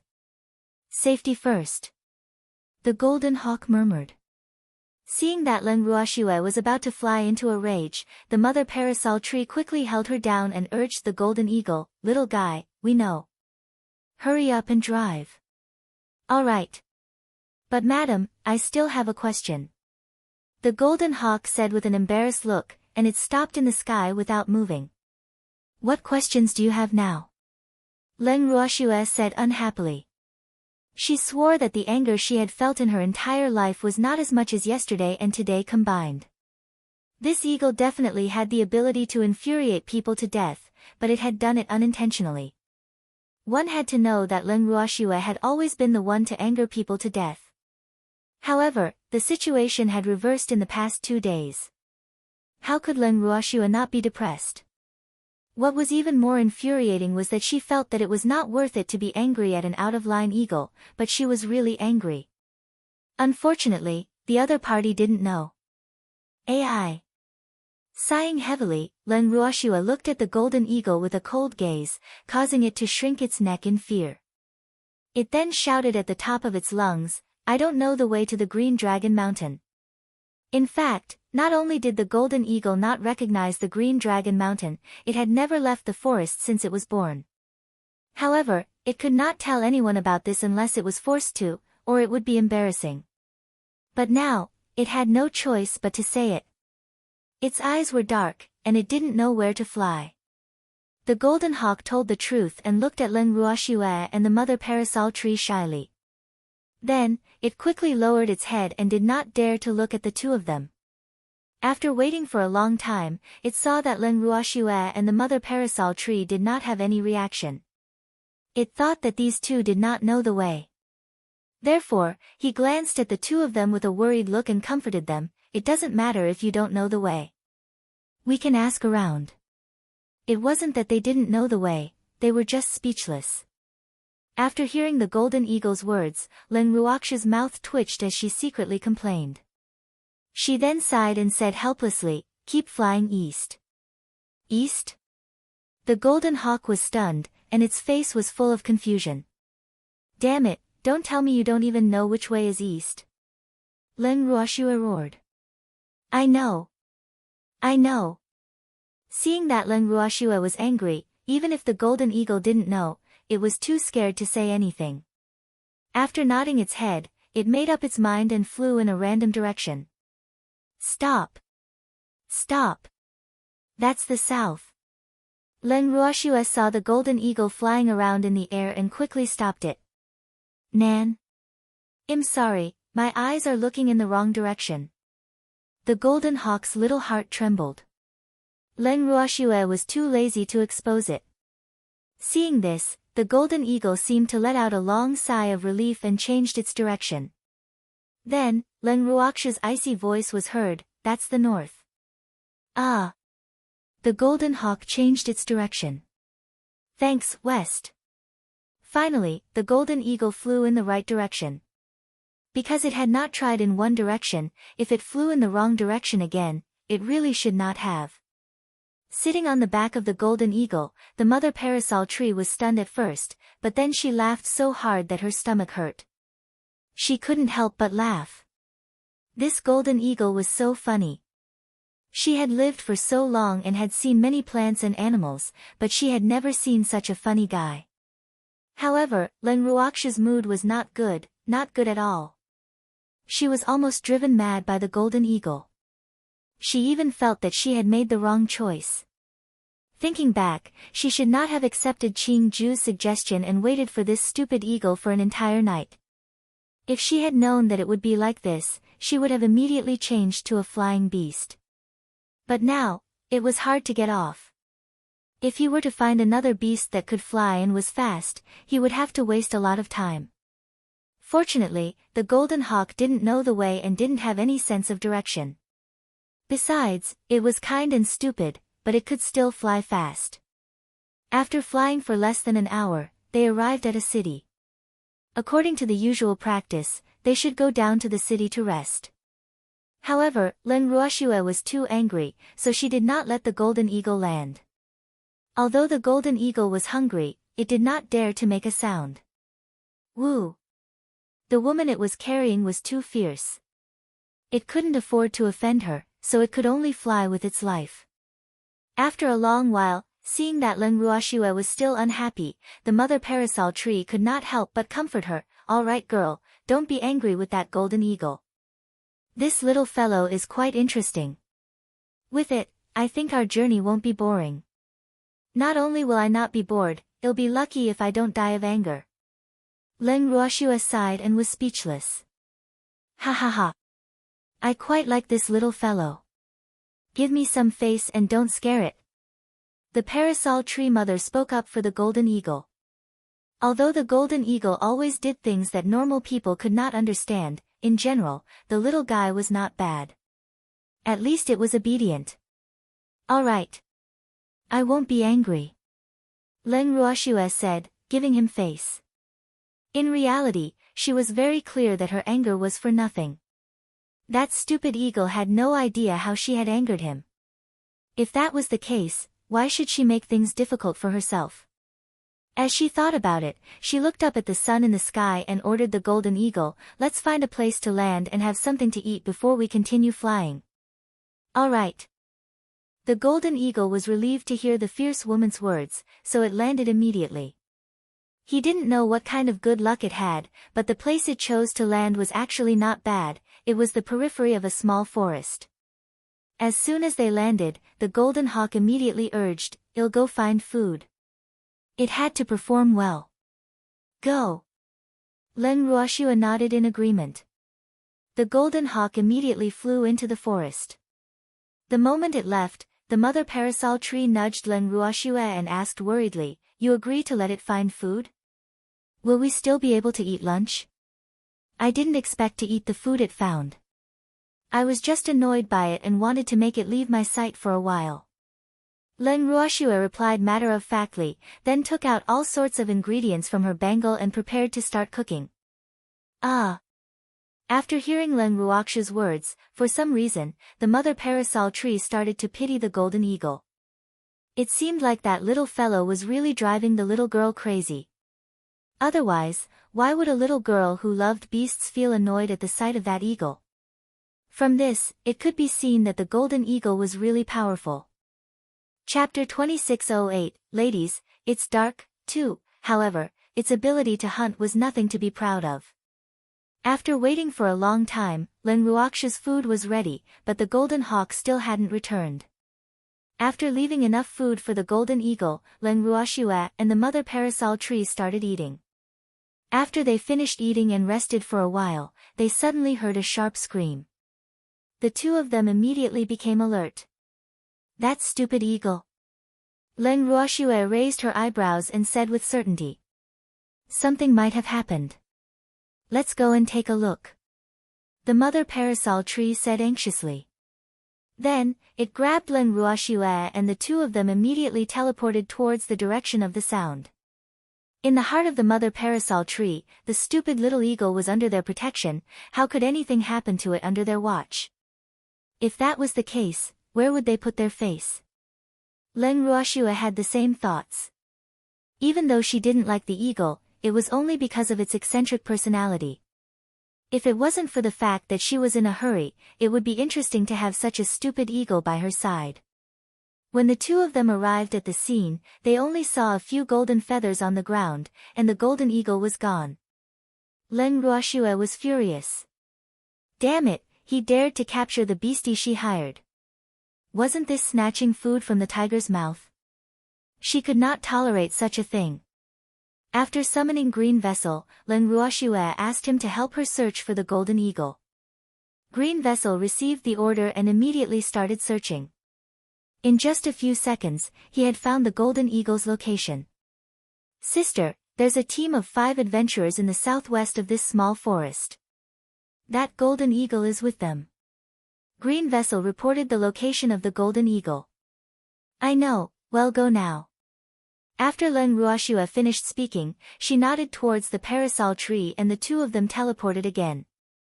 At this moment, the golden hawk was tied up in a cage. It looked sad and looked up at the sky at a 45-degree angle. Its golden eyes were misty. "Woo, ladies, I'm afraid I won't be able to see you again. I haven't caught any food for you yet. I don't know if you'll be hungry. Without me, how are you going to go to the Green Dragon Mountain?" The golden eagle was thinking in its heart. It had accidentally regarded its own status as very important. It was just that Len Ruoshua did not know what it was thinking, or else she would have sneered at it. However, the golden hawk didn't worry for long. It saw 2 vague figures not far away. The next second, the 2 figures became real, and the golden hawk was overjoyed. The fierce woman was here. The golden eagle was so excited that it was crying tears of joy. Just as it was about to express its joy, Len Ruoshua glared at it and it immediately shut its mouth. He continued to stare at Len Ruoshua and the mother parasol tree. Sob, it feels so good to see family. Thanks. At this moment, the 5-man adventurer team also noticed the sudden appearance of Len Ruoshua and the mother parasol tree. They immediately became alert. Who are you people? We saw this place first, so please move to another place. The only woman among the 5 immediately roared like a beast guarding its territory when she saw the 2 devastatingly beautiful women in front of her. Leng Ruoxu's cold eyes swept across the room. The woman who had spoken shuddered and shut her mouth subconsciously. This woman gave her a lot of pressure. She just casually glanced at her and she didn't dare to say anything. In reality, the woman wanted to shout, but she couldn't bring herself to do so. On top of that, she couldn't help but think of Leng Ruoxu's glance at her just now, which made her heart turn cold. Although she was a little self-righteous, she was still a cultivator and had a sense of danger. Her intuition also told her that the 2 women in front of her were not to be trifled with. She wasn't the only one who felt this way. The other 4 men also felt that the other party was not friendly, and they didn't dare to act rashly. Seniors, this place is very big, and we don't need that much. Please use this place as much as you can. One of the young men said with a respectful expression after calming down. There's no need. We didn't come here for this place. Leng Ruoxu's voice was cold. Then what does senior mean by that? The young man asked again. For this. Leng Ruoxu pointed at the golden eagle. It's our beastie, but you captured it. The mother parasol tree added. When the 5 people heard this, their faces all changed. They had never thought that the golden eagle was a beast with an owner. Now that they had caught the beast, they had attracted the owner of this beast. This was a terrible fact. He had thought that this golden eagle could be sold for a good price, but who knew that it had brought him big trouble? The 5 of them were very depressed. They had been caught red-handed, and it seemed impossible for them to deny that they had caught the golden eagle. Because the evidence was right there. Especially when they saw how excited the golden eagle was to see its master, none of them dared to doubt that the golden eagle was not the other's beastie. Senior, I'm sorry. We didn't know it was your beastie. We thought it had no owner. The young man explained. Let it go, and I won't cause you any trouble. Leng Ruoxu didn't want to bully the weak and couldn't be bothered to argue with these 5 people. She had more important things to do now. All right. The young man agreed readily and was ready to open the cage to release the golden eagle.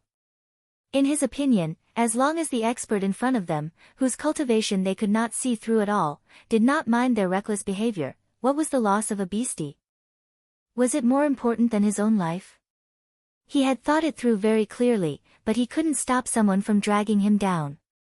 Seeing that he really intended to let the golden eagle go, the only woman among the 5 people was not happy. Wait. She said that it was her eagle and you all believed her. Who knows if he's lying to us? The woman instantly pulled the aggro onto herself. Leng Ruoxu didn't have much of a reaction to her words, but the expressions of the 4 men in the 5-man team immediately changed. You bastard! Does this idiot even have a brain? Would a powerful person lie to a few ants in his eyes for a beast? They really didn't know what this woman was thinking. But at this moment, the 4 of them secretly decided that if they could safely escape this calamity, they would definitely kick this woman out of their team in the future. With such a burden, their little lives would be lost in the hands of their own people sooner or later. The woman, who did not seem to realize that she was being despised by her companions, saw that the other 4 did not say anything and naturally assumed that they had tacitly agreed to her words. She spoke to Leng Ruoxu even more boldly. You said that it's your eagle. Show me the evidence. At this time, she didn't care about being afraid anymore. After all, this golden eagle could be sold for a lot of money. How could she be willing to give it to the 2 women in front of her? In particular, these 2 women were so beautiful, which made her feel even more indignant. Chapter 2609, Ladies, It's Dark. 3. Leng Ruoxu and the mother parasol tree only smiled faintly. Neither of them replied to the woman's words. Instead, their beautiful eyes were focused on the other 4 men. As soon as the 4 of them saw each other, they immediately expressed that they were willing to return the golden hawk. When the woman heard this, of course, she didn't agree. She shouted like a shrew. One of the men saw this and directly punched the woman's head, and the woman instantly fainted. The scene was finally quiet. Both sides were overjoyed and extremely satisfied with this. The golden eagle was also released from its cage. It burst into tears as it pounced towards Len Ruoxue and the mother parasol tree. Woo! I thought I would never see you again. It's a good thing you guys came to save me. When Len Ruoxue and the mother parasol tree saw this, they dodged to the side tacitly. The golden hawk missed and fell to the ground on all fours. However, this golden eagle was obviously tough. After it fell, it quickly got up and looked at Len Ruoxue and the mother parasol tree with tears in its eyes, silently complaining about their hostility. The golden hawk was sad. No one could understand the excitement it felt when it saw its family. Woo! The four people on the side all widened their eyes in disbelief when they saw this scene. This golden hawk. But at this time, they no longer doubted the authenticity of the two women and the golden hawk knowing each other. Seeing the golden hawk pounced on the two women as soon as it got out of the trap, it was not difficult to see that they were old acquaintances. Otherwise, who would do this? However, for some reason, the four of them felt that the way the two people and the eagle got along was a little strange. However, they couldn't tell what was wrong. At this moment, they could only hope that the two seniors would leave with their golden eagles as soon as possible. After all, the pressure that Len Ruoxue and her brother gave them was not ordinary. As if she knew what they were thinking, Len Ruoxue suggested to the four of them, "It's very important to choose your teammates. Remember to open your eyes wide in the future." After that, she and the mother tree left with the golden eagle. The four of them finally heaved a sigh of relief. She brought the golden eagle back to the temporary camp they had chosen.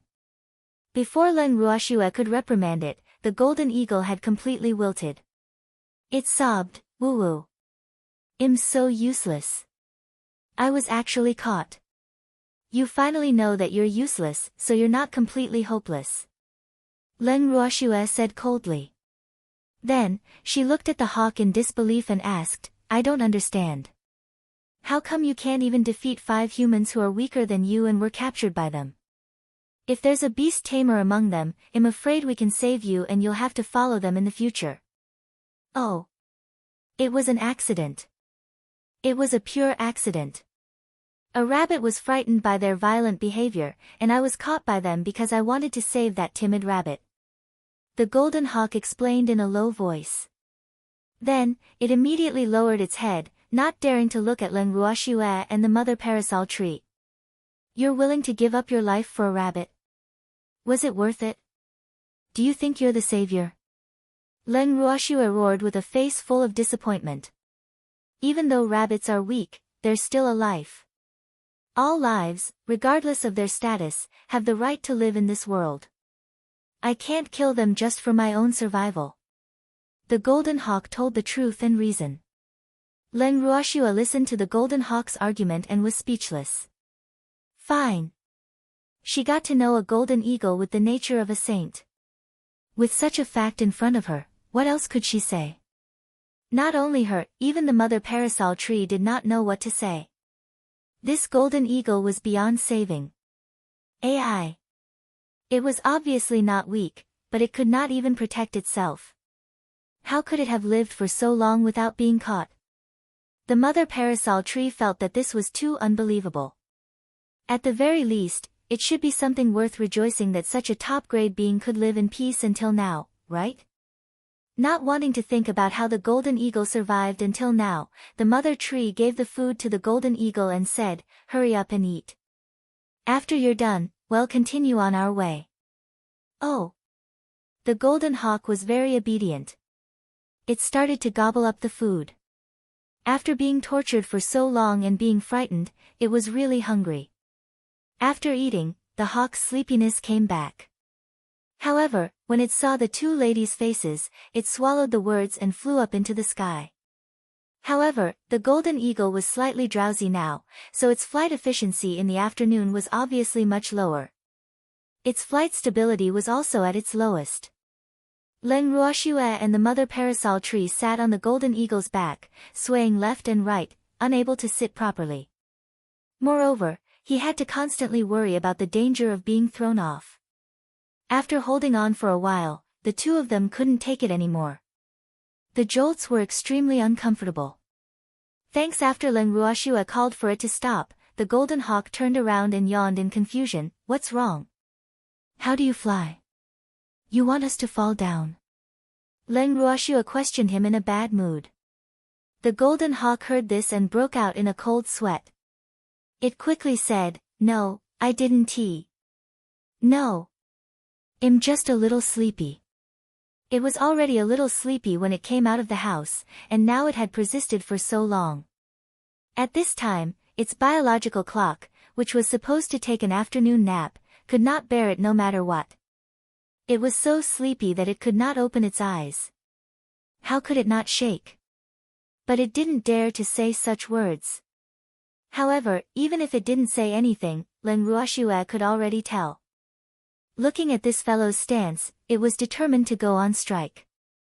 Otherwise, there was a danger of them falling down. After weighing the two, Leng Ruoxue compromised.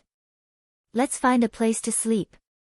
Otherwise, it's really too dangerous for you to drive like this. Leng Ruoxue sighed. The golden eagle and the mother parasol tree couldn't help but widen their eyes. What did they just hear? Did I hear wrong? The golden hawk blinked its eyes and then became ecstatic.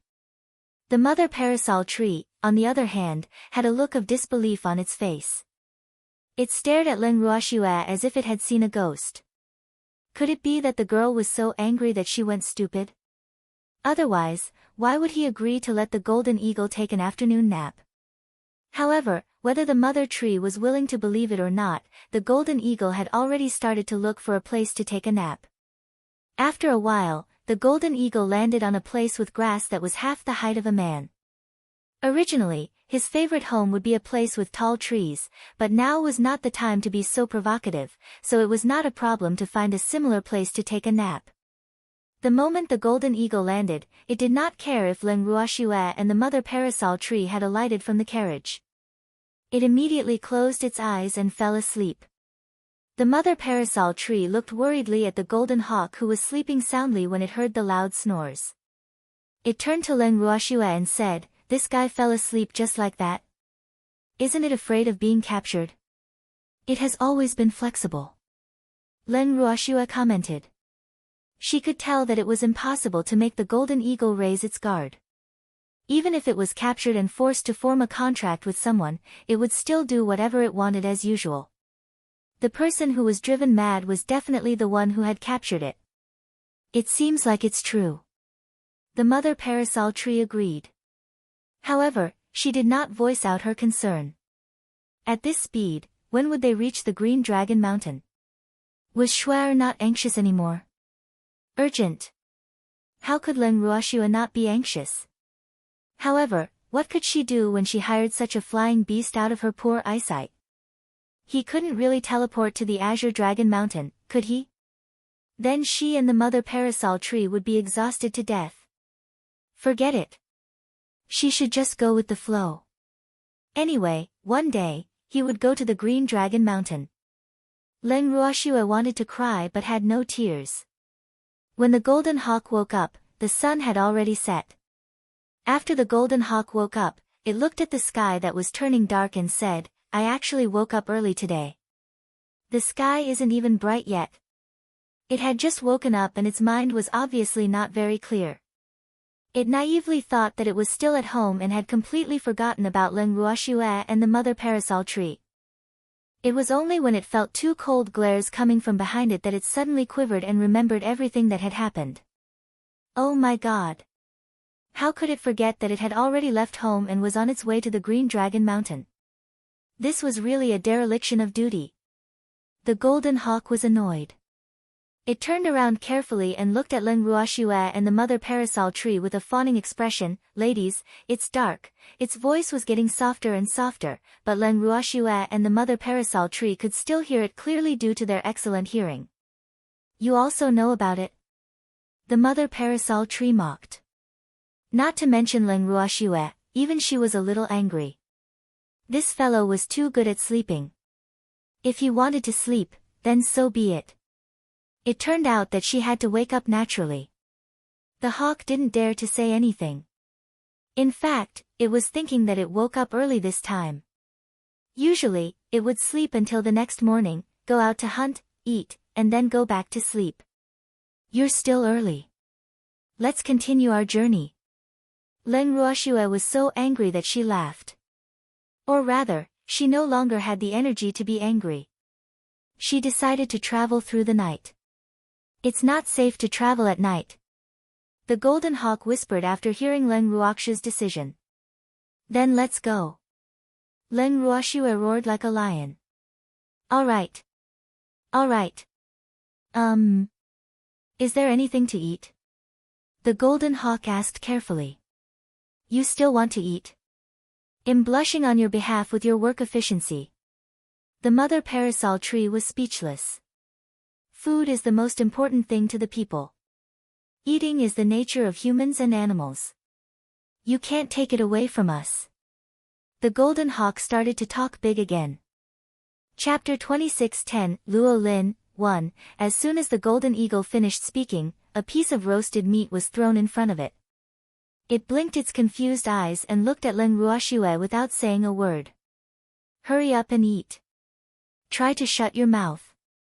Leng Ruoxue couldn't be bothered to waste any more time with it as she directly replied in an unpleasant tone. When the mother parasol tree heard this, it did not know whether to laugh or cry. In the end, it could not help but laugh. She was getting more and more speechless about the golden hawk's character, because this little guy kept challenging their bottom line, and had the potential to drive ordinary people crazy. However, since the little guy had provided them with a lot of jokes, she was quite friendly to the golden eagle except when she was angry. Leng Ruoxue was losing her temper as well. It was obvious that she was giving up on training the golden hawk. The hawk carefully looked at the two of them, then started to gobble up the meat in front of it. As he ate, he praised it. It was delicious. It was so delicious. It was much more delicious than the food it made itself. If it could, it really wished to enjoy such a life forever. When he was sleepy, he would sleep. When he was hungry, he would eat. When he woke up, delicious food would immediately be delivered to him. This was simply the life of a rice worm. The golden hawk was quite satisfied with it. Fortunately, Leng Ruoxue and the mother parasol tree did not know what it was thinking. Otherwise, the golden eagle would have been violently attacked. One had to know that the two of them had almost reached their limits. If they knew that it was actually enjoying its life like a rice worm, they would definitely vomit blood. After obediently finishing the roasted meat, the golden eagle yawned and stretched its wings. It was about to take a nap, but when it saw Leng Ruoxue's icy glare, it immediately perked up and smiled. I'm full, we can go now. Please get in the car. Leng Ruoxue was very satisfied with the golden hawk's tactfulness at this moment. She sat on the golden hawk's back with the parasol tree mother. She gave the golden hawk a warning look and said coldly, be careful when you fly, or else be careful of the feathers on your body. Yes. Ladies, please sit tight, we're going to start driving. The golden hawk reminded him. Then, it flapped its huge wings and flew up into the dark sky. The sky was dark. Except for the moonlight, it was almost impossible to see the road ahead. Fortunately, the golden eagle had good night vision, and its visibility was at least 1,000 meters. The hawk was quite proud of that. However, it didn't feel proud for long before it found that its situation of not being able to distinguish directions at night seemed to have become more serious. Which way should he fly? The golden hawk muttered to itself as it hesitantly flew around in the air. Leng Ruoxue looked at it and knew that this fellow was probably unable to differentiate north from south again. Sighing helplessly, Leng Ruoxue reminded, we're flying north this time. Oh. The golden hawk was ashamed, but it didn't think it was its fault. It had never left home. Even with Leng Ruoxue's guidance, the golden eagle was still confused. It made up its mind and started flying around again. That's Nan. Leng Ruoxue roared at the sight of this. This time, she was too lazy to let this guy find his own direction. She pointed in one direction and said, "That way." "Thanks for the reminder." The golden hawk said happily and then roared, "Green Dragon Mountain, here I come." Thanks, he accelerated and flew. This time, the golden eagle flew for a long time. It was so long that Leng Ruoxue and the mother parasol tree could not believe it. The entire night had passed, but the sleepy golden eagle did not ask to sleep. The two of them could not believe their eyes. The next morning, the golden hawk found a place to land. The two people and one beast were ready to have breakfast before continuing their journey. As soon as it landed, the golden hawk yawned several times. In fact, it had been sleepy for a long time, but seeing that the two ladies seemed to be in a bad mood, it did not dare to make any additional requests. However, as soon as they landed, it could not fully concentrate.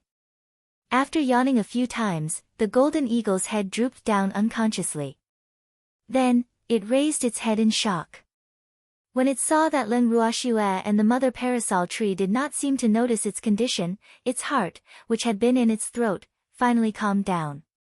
In fact, how could Leng Ruoxue and the mother parasol tree not notice the golden eagle's strange behavior? However, the two of them remained silent because they did not know what to say. After preparing breakfast in silence, Leng Ruoxue glanced at the golden hawk, which was snoring with its eyes closed. She sighed and decided not to wake it up. After that, she and the mother parasol tree gloomily ate their breakfast. Halfway through the meal, the golden hawk woke up by itself after smelling the fragrance. The golden hawk crawled over and looked at the two with a big smile. The desire in its eyes was obvious. Sighing helplessly, Leng Ruoxue gave half of the food to the golden hawk. After breakfast, the golden hawk did not ask to sleep for a while. Instead, it turned to Leng Ruoxue and the mother parasol tree and said, "Let's hurry. Let's continue on our way. Hurry up and get in the car, I'm leaving." Their faces were full of shock and disbelief, and they couldn't help but wonder what had happened to the golden eagle. Otherwise, why would he be so diligent today? Although it was a good thing for the sleepy golden hawk to be more diligent, they didn't want it to do anything to them after they had given up on their plan to hurry on. If it did, they would be even more devastated. "Aren't you getting in? I'm going to start driving." The golden hawk saw the two ladies were still in a daze and couldn't help urging them. Leng Ruoxue couldn't help but wipe the cold sweat off her forehead. She realized that this time, she seemed to have been looked down upon by the golden eagle. She had always been the one urging it to hurry up. But now, the situation had reversed. "Let's go." Leng Ruoxue didn't want to say anything more. She pulled the mother parasol tree and sat on the golden eagle's back. After taking off, neither of them said a word, while the hawk flew at full speed. The two of them didn't know what to do when they saw the hawk's abnormal behavior. What was even more strange was that the golden hawk didn't ask to sleep at all, except for when they were eating. However, they could clearly see that the hawk's eyelids were fighting. Although Leng Ruoxue did not know why the golden hawk was suddenly so desperate, she did not want it to drive in such a dangerous way. If it accidentally hit a tree, they would also be implicated. "We won't be flying today, let's rest." After dinner, Leng Ruoxue suddenly asked.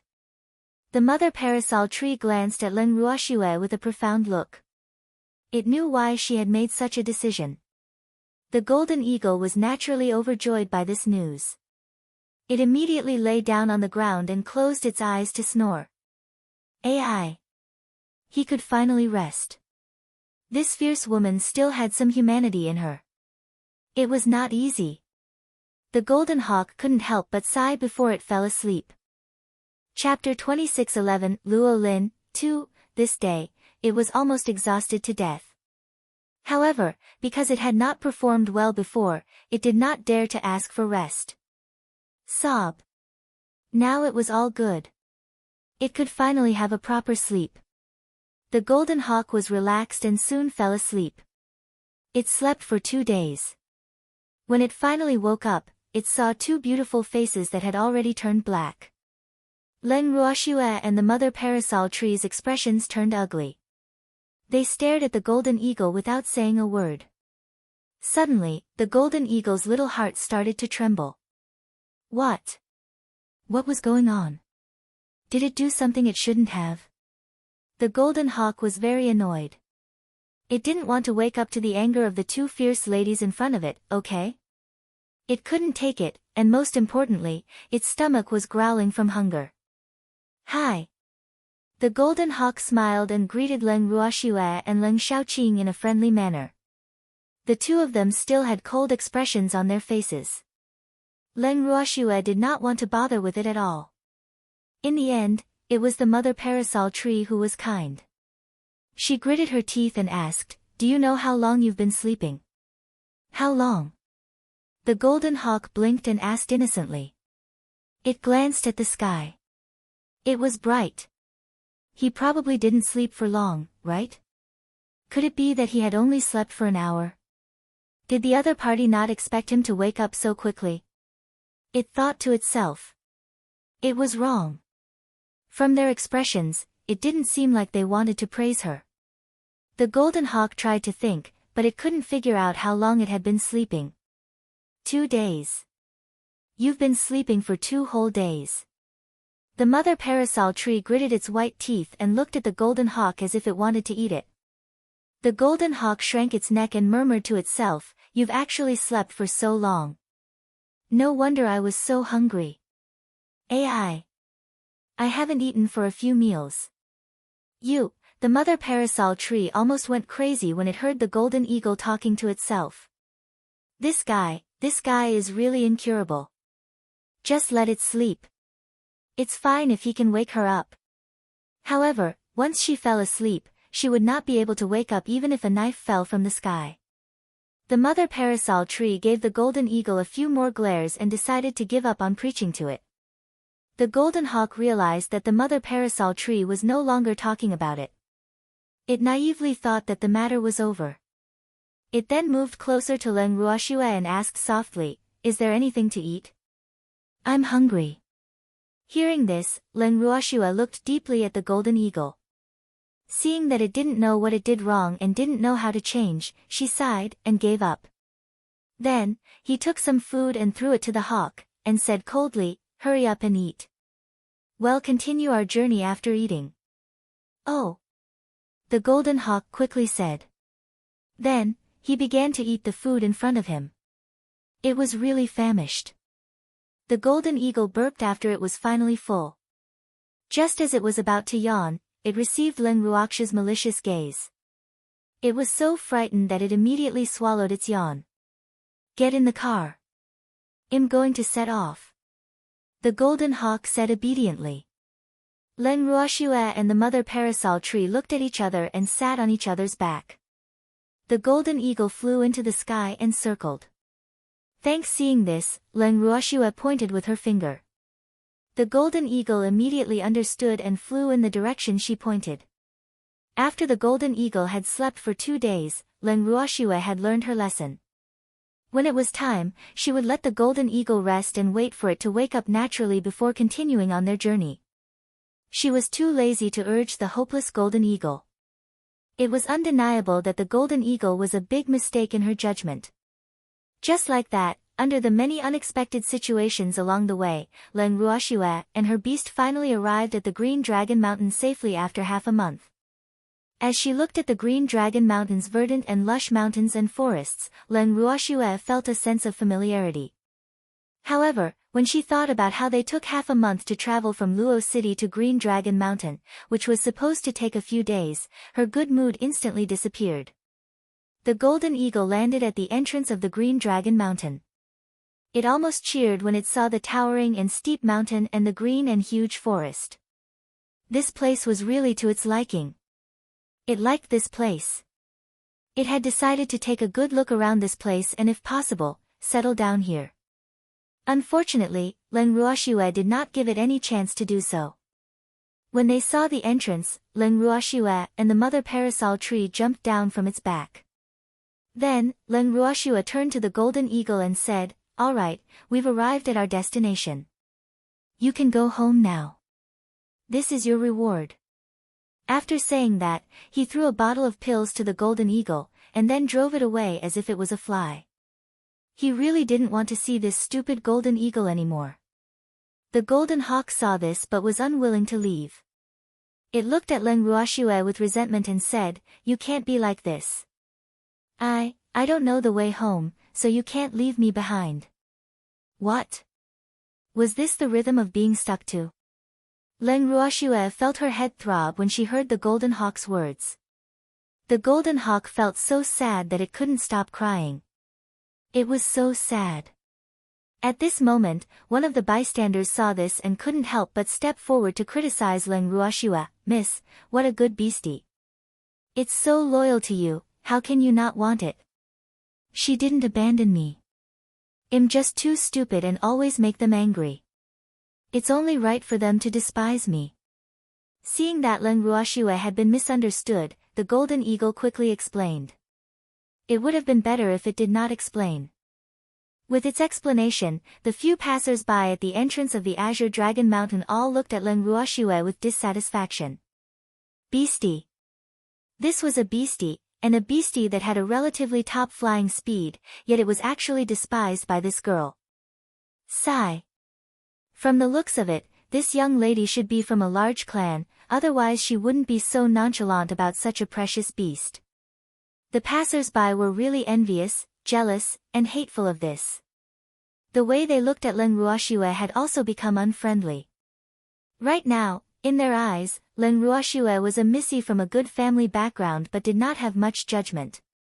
Such a woman was at most just a flower vase.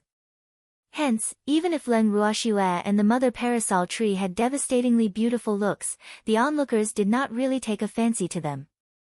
Leng Ruoxue was so angry that she no longer wanted to defend herself as she listened to the crowd's soft discussions.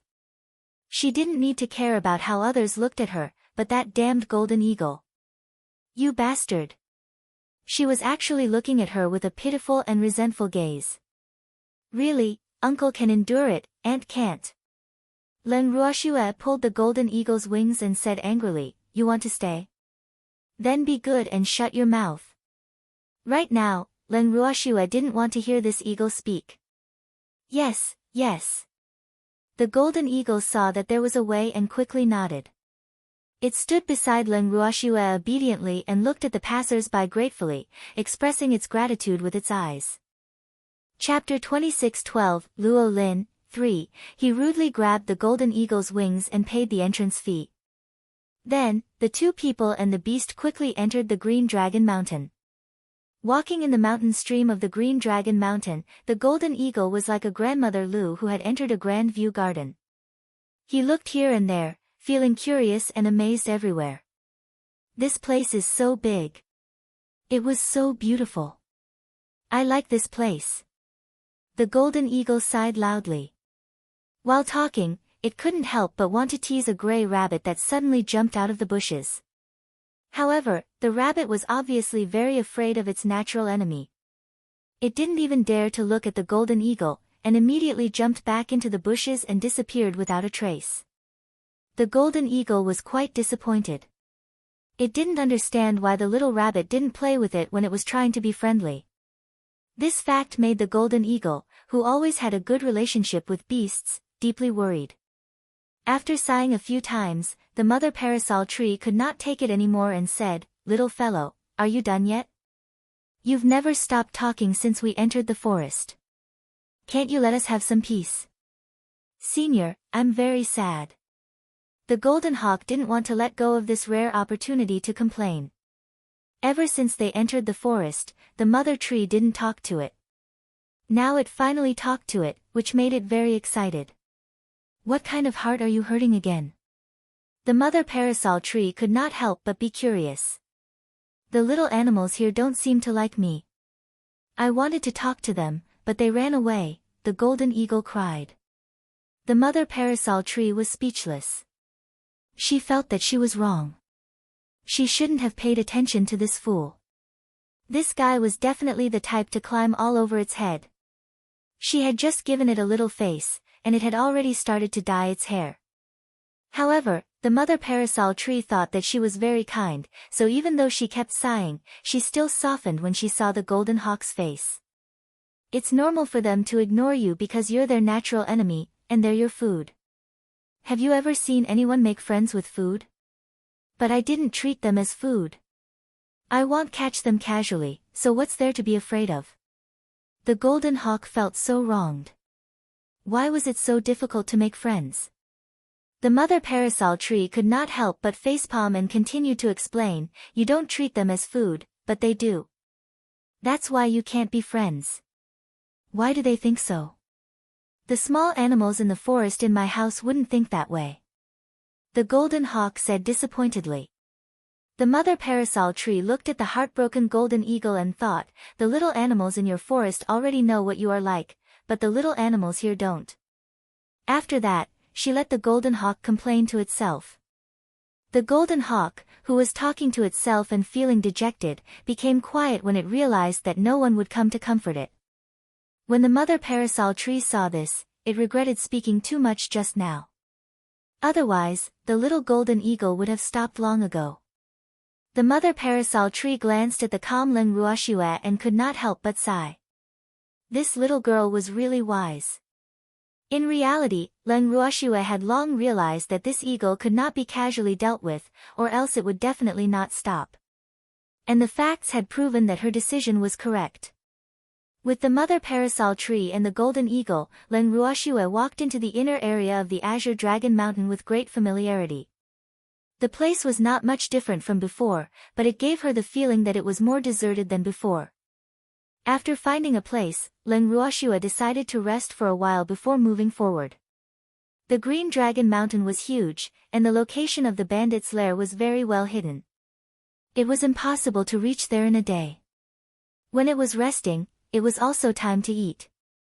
At this moment, the golden hawk was finally happy.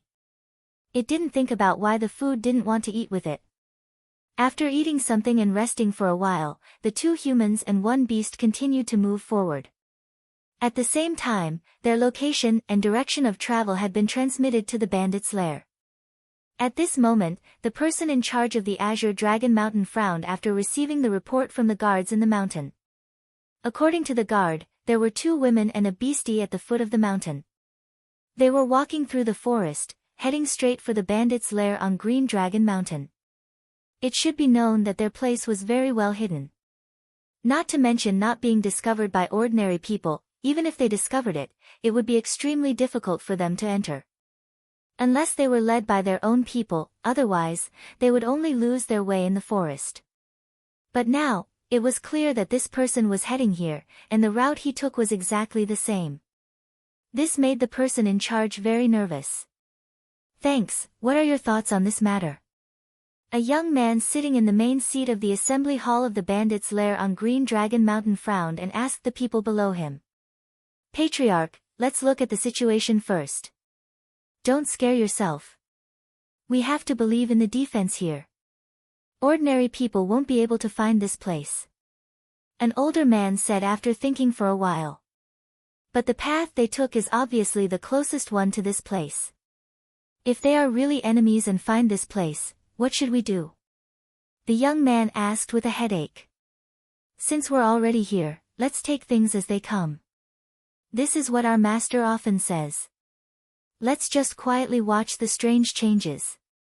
Another man who looked older said. That's the only way.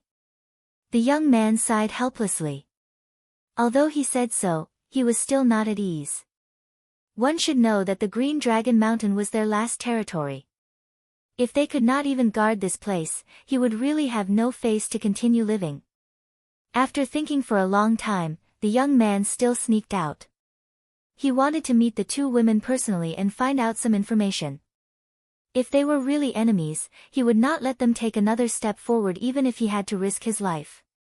After the young man left, two older men appeared at his original spot. The two men were both mystique venerable rank. They watched the young master leave. One of them shook his head gently and sighed. Ai. Huang Er is still too young. Perhaps we should not place such a heavy burden on him. It's more important to train yourself when you're young. don't forget that our Luo family is not as strong as before. It's time for these young people to show off their skills. The other older man clearly had a different opinion. AI. It's a pity that Master has provided us with such good conditions. We've let Master down. Hearing the other party mention the Luo family, the older man who had spoken earlier could not help but reveal a worried expression. These two elderly men were the two elders with the highest status in the Luo family. They were also the elders of the Luo family. Both of them were Luo Xian's uncles. However, when Len Ruoxue was still in Haotian continent, they were often in closed-door cultivation, so they had never seen Len Ruoxue before. However, they still knew of Len Ruoxue's great name and the small storm that had happened in the Luo family back then. Back then, in order to protect Luo Xing'er's life, Luo Xian had no choice but to issue a bloodline contract, causing his clan to have a new master overnight.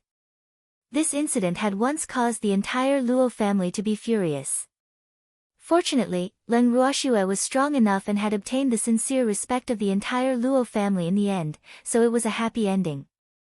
In reality, to be able to ride on Len Ruoxue's coattails was something that all the other families wished for. After the Luo family found out about Len Ruoxue's power, they were naturally proud of having such a master. Even though Len Ruoxue had once looked down on the Luo family because of their performance, the Luo family had worked hard to make Len Ruoxue let go of her dissatisfaction with some of them and treat them as one of her own. From then on, everyone in the Luo family followed Len Ruoxue's lead. Even the great ancestors of the Luo family, who had never seen Len Ruoxue before, were familiar with her. They had been looking forward to meeting their master, but unfortunately, their master had gone to the divinity, and they would not be able to leave the Haotian continent for a while. This was because the two of them were in charge of the current Luo family. The other elders had gone to the firmament to look for their master. The two of them sighed, and their figures gradually faded, finally disappearing on the spot. At the same time, Luo Lin was getting closer and closer to Len Ruoxue. Luo Lin lurked in the night and slowly approached the tent where Len Ruoxue and the mother parasol tree had set up. However, he didn't dare to get too close. He jumped onto a tree and observed everything from a distance. At this moment, Len Ruoxue and the mother parasol tree were both resting in their tents. Only the golden eagle was outside the tent, snoring with its eyes half closed. It was impossible to expect the hawk to warn them. Even though it was being watched, it was still sleeping soundly. However, Len Ruoxue and the mother parasol tree had long noticed his presence, but neither of them made a sound. Until the next morning. After resting for a night, Len Ruoxue and the mother parasol tree walked out of their tents. At this moment, Luo Lin, who had been crouching on a tall tree far away for the entire night, finally had the chance to see Len Ruoxue and the mother parasol tree's faces. This is... Luo Lin's eyes widened in disbelief, and in an instant, his eyes became wet. Master! It was Master! That's right! One of the women was the master of the Luo family, whom they had been thinking about for a long time. Suddenly seeing the Len Ruoxue that existed in his memory, Luo Lin's heart was filled with excitement. Suddenly, he slipped and fell from the tall tree. Hearing a loud bang from afar, Len Ruoxue, the mother parasol tree, and the golden hawk that was watching the scene, all of them sprinted towards the direction of the heavy object. When they arrived at their destination, Len Ruoxue glanced at the young man who had fallen into the bushes. There were still grass and leaves on his body. He looked extremely awkward. Len Ruoxue furrowed her brows. Chapter 26:13, So You're One of Us, 1, Luo Lin. Len Ruoxue was speechless. She didn't expect to see Luo Lin under such circumstances. However, Luo Lin was even more embarrassed. He also didn't expect that at his most embarrassing moment, he would always be seen by the master he admired. This fact was really too sad. Sob. Actually, he really wanted to leave a good impression on his master. However, it had always met its master when it was in a difficult situation. At this moment, Luo Lin's head was lowered, wishing he could find a hole to hide in. He didn't want to be human anymore, did he? The golden hawk looked at the man on the ground who forgot to get up, so it stretched out its wings in a friendly way and asked with sympathy, "Did you hurt? You're just a little guy without wings, how can you stand on such a high tree? What if you break it?" Ugh! Luo Lin felt even more awkward. Could he say that he was monitoring them? The answer was no. However, he did not know how to answer the eagle, so he could only pretend to be silent. The golden eagle saw that the other party didn't speak, and thought that he was ashamed. It patted Luo Lin's head with its wings and comforted him, "It's okay. It's normal for a little guy to be curious. However, after falling down, you should know not to climb trees, right?" Ah! Luo Lin was once again so embarrassed that he didn't know how to answer such a question. He couldn't help but look at Leng Ruoxua, but Leng Ruoxua looked up at the sky at a 45-degree angle. It was obvious that she had no intention of helping him out. Seeing this scene, Luo Lin really wanted to cry. He felt that he had made the master angry. Wu, look! His master didn't even want to talk to him. Luo Lin was heartbroken, and the way he looked at Leng Ruoxua became more and more resentful. In fact, it wasn't that Leng Ruoxua didn't want to talk to Luo Lin, but she couldn't stand the golden eagle's caring attitude towards Luo Lin. It was so cold and warm towards Luo Lin. So, she was afraid that Luo Lin would associate her with the golden eagle, so she had to pretend to be invisible. But Luo Lin didn't know what Leng Ruoxua was thinking. In his mind, his master must be angry with him, so he didn't want to talk to him. Thinking of this, Luo Lin felt particularly aggrieved and called out softly, "Master." Although Luo Lin's voice was very soft, the two humans and one beast on the scene could still hear him clearly. The mother parasol tree and the golden eagle moved in unison, looking at Leng Ruoxua as if they were waiting for her to answer. "So it's our own people."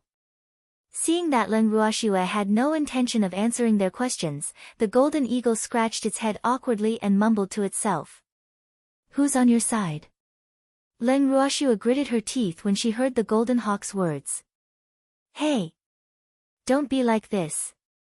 Our friendship has deepened along the way, so we're on the same side now," the golden hawk said shamelessly. "Oh, really? I don't think so." Leng Ruoxua glared at the golden eagle and said, "Wu! How could you do this? I'm very sad that you're treating me like this." The golden hawk held its chest with its wings, looking sad. Tears were rolling in its golden eyes, but it didn't fall. Leng Ruoxua was speechless. How long had it been? Did the golden eagle goo turn into glass again? His ability to resist attacks had weakened. Leng Ruoxua was rather disappointed by this reality. "Thanks, alright, little guy, stop pretending to be pitiful." The mother parasol tree could not take it anymore. It then turned to Leng Ruoxua and said, "Girl, since we've found the Luo family, let's get down to business." She meant to go to the Luo family's residence, but the golden eagle's eyes lit up when it heard that it was about business. "What serious business? I'm very willing to help."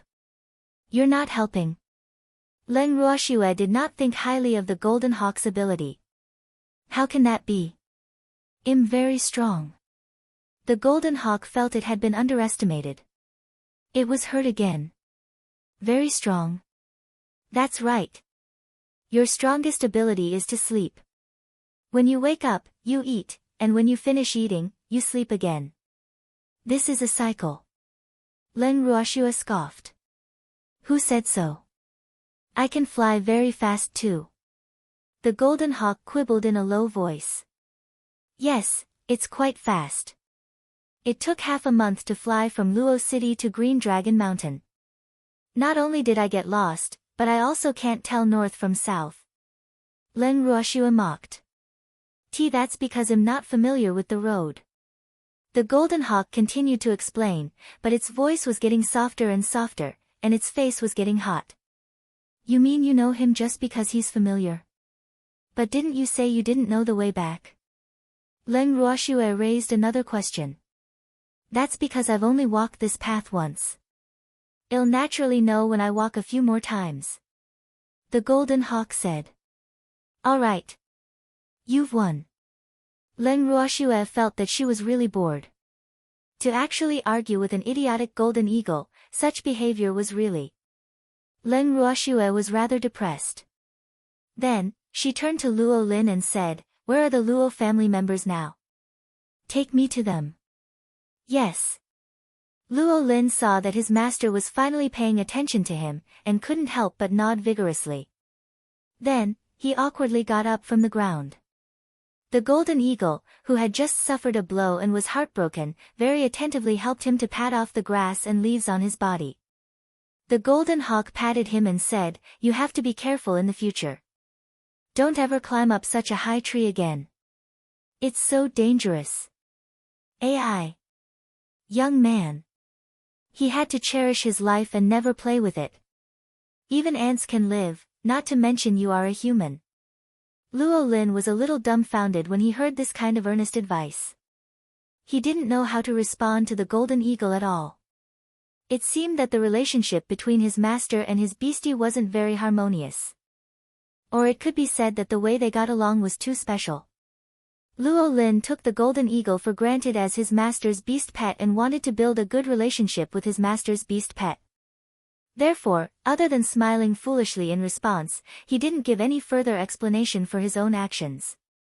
However, if Leng Ruoxue knew that Luo Lin had linked her with that silly and out-of-line golden eagle, she would definitely be depressed. However, at this moment, this beautiful misunderstanding was not exposed. After that, Luo Lin brought Leng Ruoxue, the parasol tree mother tree, and a noisy golden eagle to the bandit's lair. That was where the Luo family was stationed. After entering the bandit's lair, Leng Ruoxue and the other two attracted the attention of all the people and beasts in the valley. Among these people, only a small number of them recognized Leng Ruoxue. Most of them were the younger generation of the Luo family who had only grown up later on. They had only heard of Leng Ruoxue's name, but had never seen her in person. As for those clansmen who recognized Leng Ruoxue, when they saw her from afar, they were so excited that they were incoherent. It was not easy for them to calm down. They then pulled the people beside them and told them that one of the two women was the famous master whom they admired. Chapter 26:14, So you're one of us, too. This time, all the clansmen were excited. The elders of the Luo family who had rushed over upon hearing the news were like young people. They were even more excited than the younger generation of the Luo family because no one knew better than them how powerful their master was. He was the true savior of the Luo family. With their master around, the day when the Luo family returned to being a top family was not far away. Led by two grand elders, the elders of the Luo family followed behind Luo Lin. They all escorted Leng Ruoxue, the mother parasol tree, and a golden eagle that kept looking around curiously into the meeting hall. In the main hall, Luo Lin invited Leng Ruoxue to the main seat while he respectfully stood at the side. Leng Ruoxue did not stand on ceremony. After she sat down, her beautiful eyes glanced at the elders of the Luo family, but she realized that she did not know many of them. "Where are the other members of the Luo family?" Leng Ruoxue asked indifferently. The moment Leng Ruoxue said this, the entire Luo family did not know how to answer. After exchanging glances, Luo Lin said in a low voice with an ashamed expression, "Master, many people you've met have fallen in order to protect the Luo family. Luo Xian and his son have also fallen." Hearing this, Leng Ruoxue furrowed her brows. She could clearly feel that the Luo family's overall strength had dropped by quite a bit. Thinking back, the Luo family had once been attacked by a few large families, and they had lost more than half of their members. After a few years of recuperation, they had finally recovered. She did not expect that the incident this time was even more serious than that time.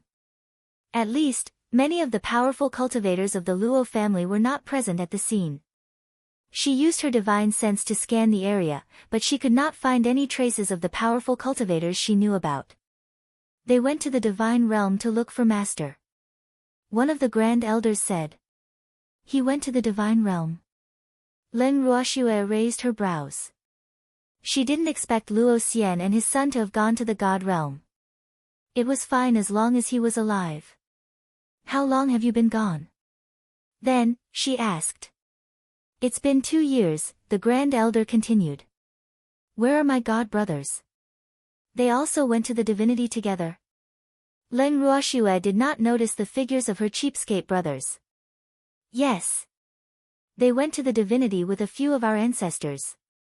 They left this place for us. The Grand Elder continued to explain. Leng Ruoxue nodded and changed the topic. She glanced at the elders and said coldly, now, who can tell me why the Luo family is here? And when did Luo City change hands? AI. Let's talk. A certain elder sighed. However, just as he finished his sentence, he was ruthlessly interrupted by Leng Ruoxue. Thanks, then, make it short. Leng Ruoxue suppressed her anger and said. Master, it's like this. The Luo family had been developing smoothly in the Haotian continent and successfully replaced the Sun family, becoming one of the 3 super families along with the Leng family and the Lan family. However, a few years ago, Sun Tao suddenly returned to the Haotian continent with a group of powerful people. After they appeared, they began to plunder the territory and resources of the Haotian continent wantonly. Other than the Luo family, the Leng family, the Lan family, the Shadow League, and the Wanshan city were all attacked by them. Furthermore, each of them can take care of themselves. A certain Grand Elder noticed Leng Ruoxue's displeasure and hurriedly said. The other party is using the principle of attacking at the same time and taking them down one by one. Their strength is also above ours, and we are not their match, so we can only hide here. Because of this, all the major families have suffered heavy losses, and our Luo family's losses are the greatest. Among the 3 super families, although our family has the best resources, we have the least number of people. We are not as strong as the other 2 families, so our losses are very big. Except for Luo City, all the territory of the Luo family has been divided by the other party. If it were not for the timely rescue of the Green Dragon Mountain, I'm afraid that the people of the Luo family would not have been able to survive. After a pause, the Grand Elder could not help but shed tears. Everything that the Luo family had encountered had been regarded as a great humiliation by the Luo family. However, they could not take revenge on the enemy because of their current strength. This humiliation would always accompany them and cause them great mental pressure. Now, the younger generation of the Luo family regarded restoring the Luo family's former glory as their greatest wish and had been working hard to do so. Now that the master had appeared in person, the Grand Elder of the Luo family seemed to have seen the light of hope and was full of hope for the future. With master leading the Luo family, the day of their return to glory would not be far away. At the thought of this, the elders of the Luo family could not describe their excitement with words. All of them looked at Leng Ruoxue with anticipation. Sensing the emotions of the elders present, Leng Ruoxue asked in a neutral tone, if I remember correctly, before I left the Haotian continent, I set up a defense formation for the Luo family. As long as the Luo family doesn't open the defense formation themselves, no one in the entire Haotian continent can break it. Do you have any explanation for this?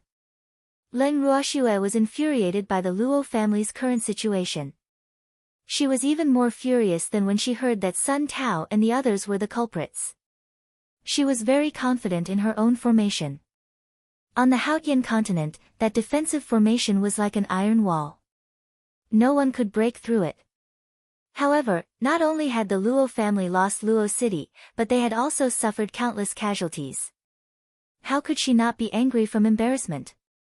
Upon hearing Leng Ruoxue's question, the elders of the Luo family and Luo Lin all knelt down on the ground in unison. Luo Lin took the lead and replied, Master, we've let you down. There's a traitor in the Luo family. Who is it? The moment Leng Ruoxue heard that, the anger in her heart surged up. The people she hated the most in her life were those who helped others while they were still alive. She would not let this traitor off easily. When the Golden Eagle heard Luo Lin's words, it couldn't help but interrupt, a traitor? How could there be such a person? This kind of person should be dragged out and killed. He can't be allowed to remain in this world. As soon as the Golden Eagle finished speaking, both Leng Ruoxue and the Mother Parasol Tree turned to look at it, causing the Golden Eagle to shiver in fear. It thought it had said something wrong again, so it said carefully, I I was just casually saying. After saying that, the golden hawk immediately lowered its head. This time, you've finally said a few correct words. Leng Ruoxue said, much to the golden eagle's surprise. The mother parasol tree also patted the golden eagle's head and praised, little guy, it seems like you're not that kind to just anyone. Hee hee. Of course, I'm the most righteous golden eagle in the world. I'm born for justice, and I must live to defend justice. After being praised by Leng Ruoxue and the mother parasol tree, the golden eagle's tail was so proud that it was about to curl up. Its words were also a little smug. When Leng Ruoxue and the mother parasol tree heard this, they both sighed. They knew they shouldn't praise this fellow, or else he would climb all over their heads. Back to the main topic. Leng Ruoxue's beautiful eyes turned to Luo Lin, signaling him to continue. Chapter 26:15, So she's one of us. 3. Luo Lin understood and quickly said, it's Luo Xing. However, she was also deceived. So it's her. Leng Ruoxue's eyes turned icy as she automatically ignored the last few words of Luo Lin. She would believe that Luo Xing was deceived because that woman was brainless. Master, there's a reason why Luo Xing betrayed the Luo family. She had completely fallen for the other party's beauty trap. When Yuan, the man who took over Luo City, tried every means to get close to Luo Xing and promised to marry her. Luo Xing believed him and thought that she had found a rich husband. Therefore, she listened to his words and even told Wen Yuan everything about the Luo family. Wen Yuan, that greedy man, not only deceived Luo Xing but also many other members of the Luo family. Later, the master found out that Wen Yuan was not normal. He wanted to stop Luo Xing from contacting him, but it was too late. Luo Lin didn't dare to hide anything. At that time, Luo Xing was also blinded by love.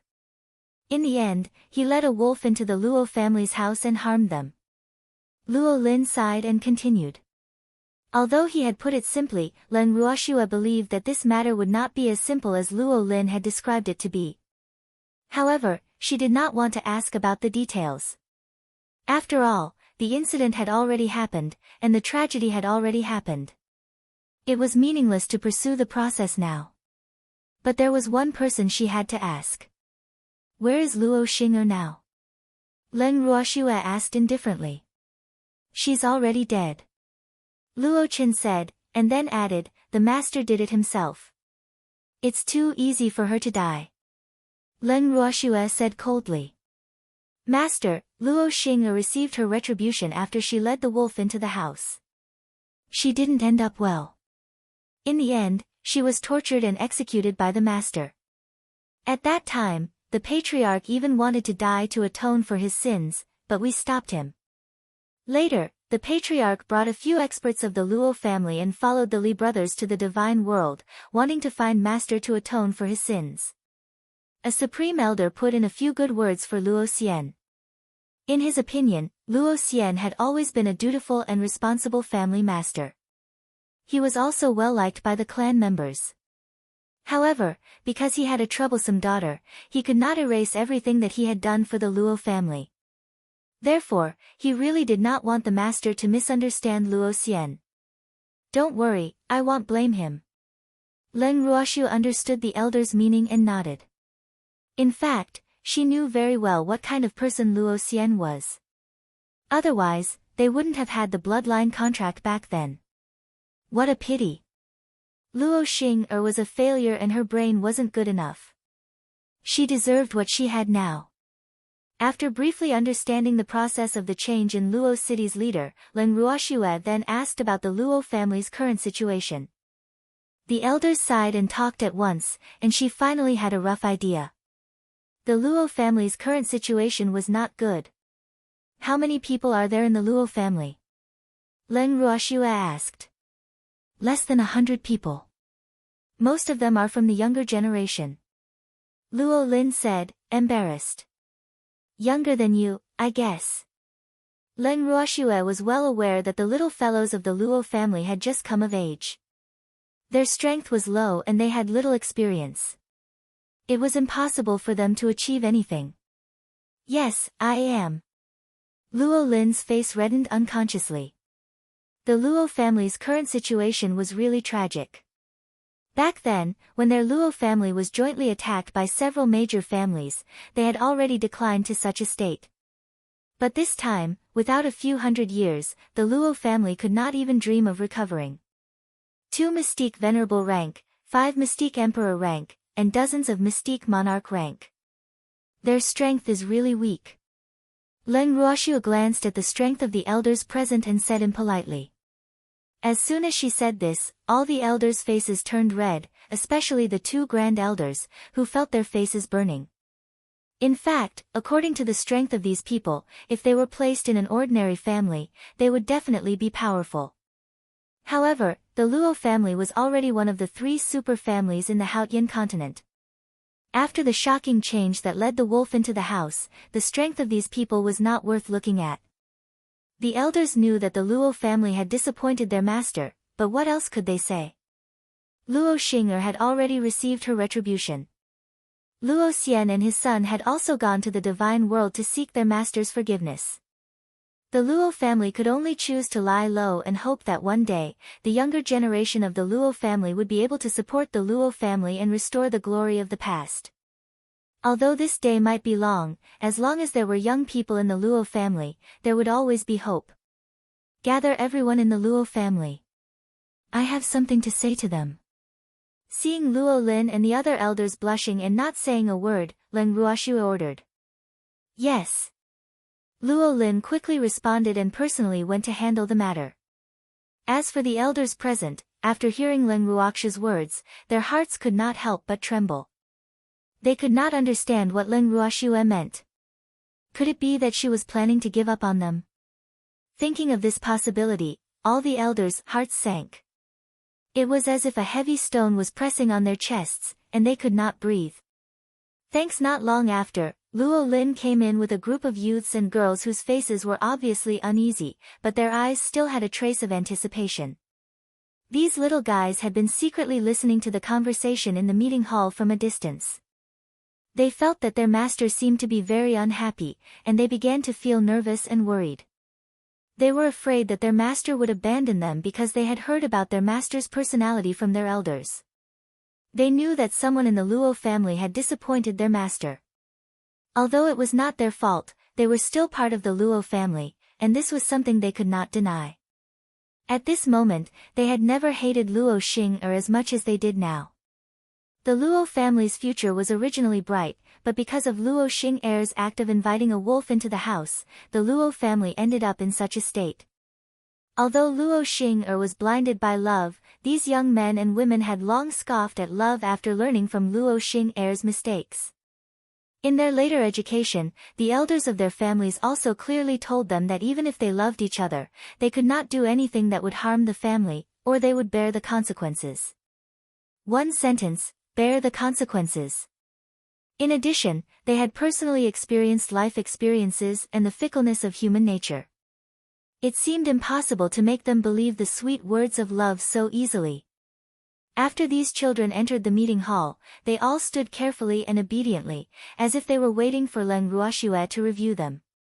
They did not dare to move their hands and feet too much.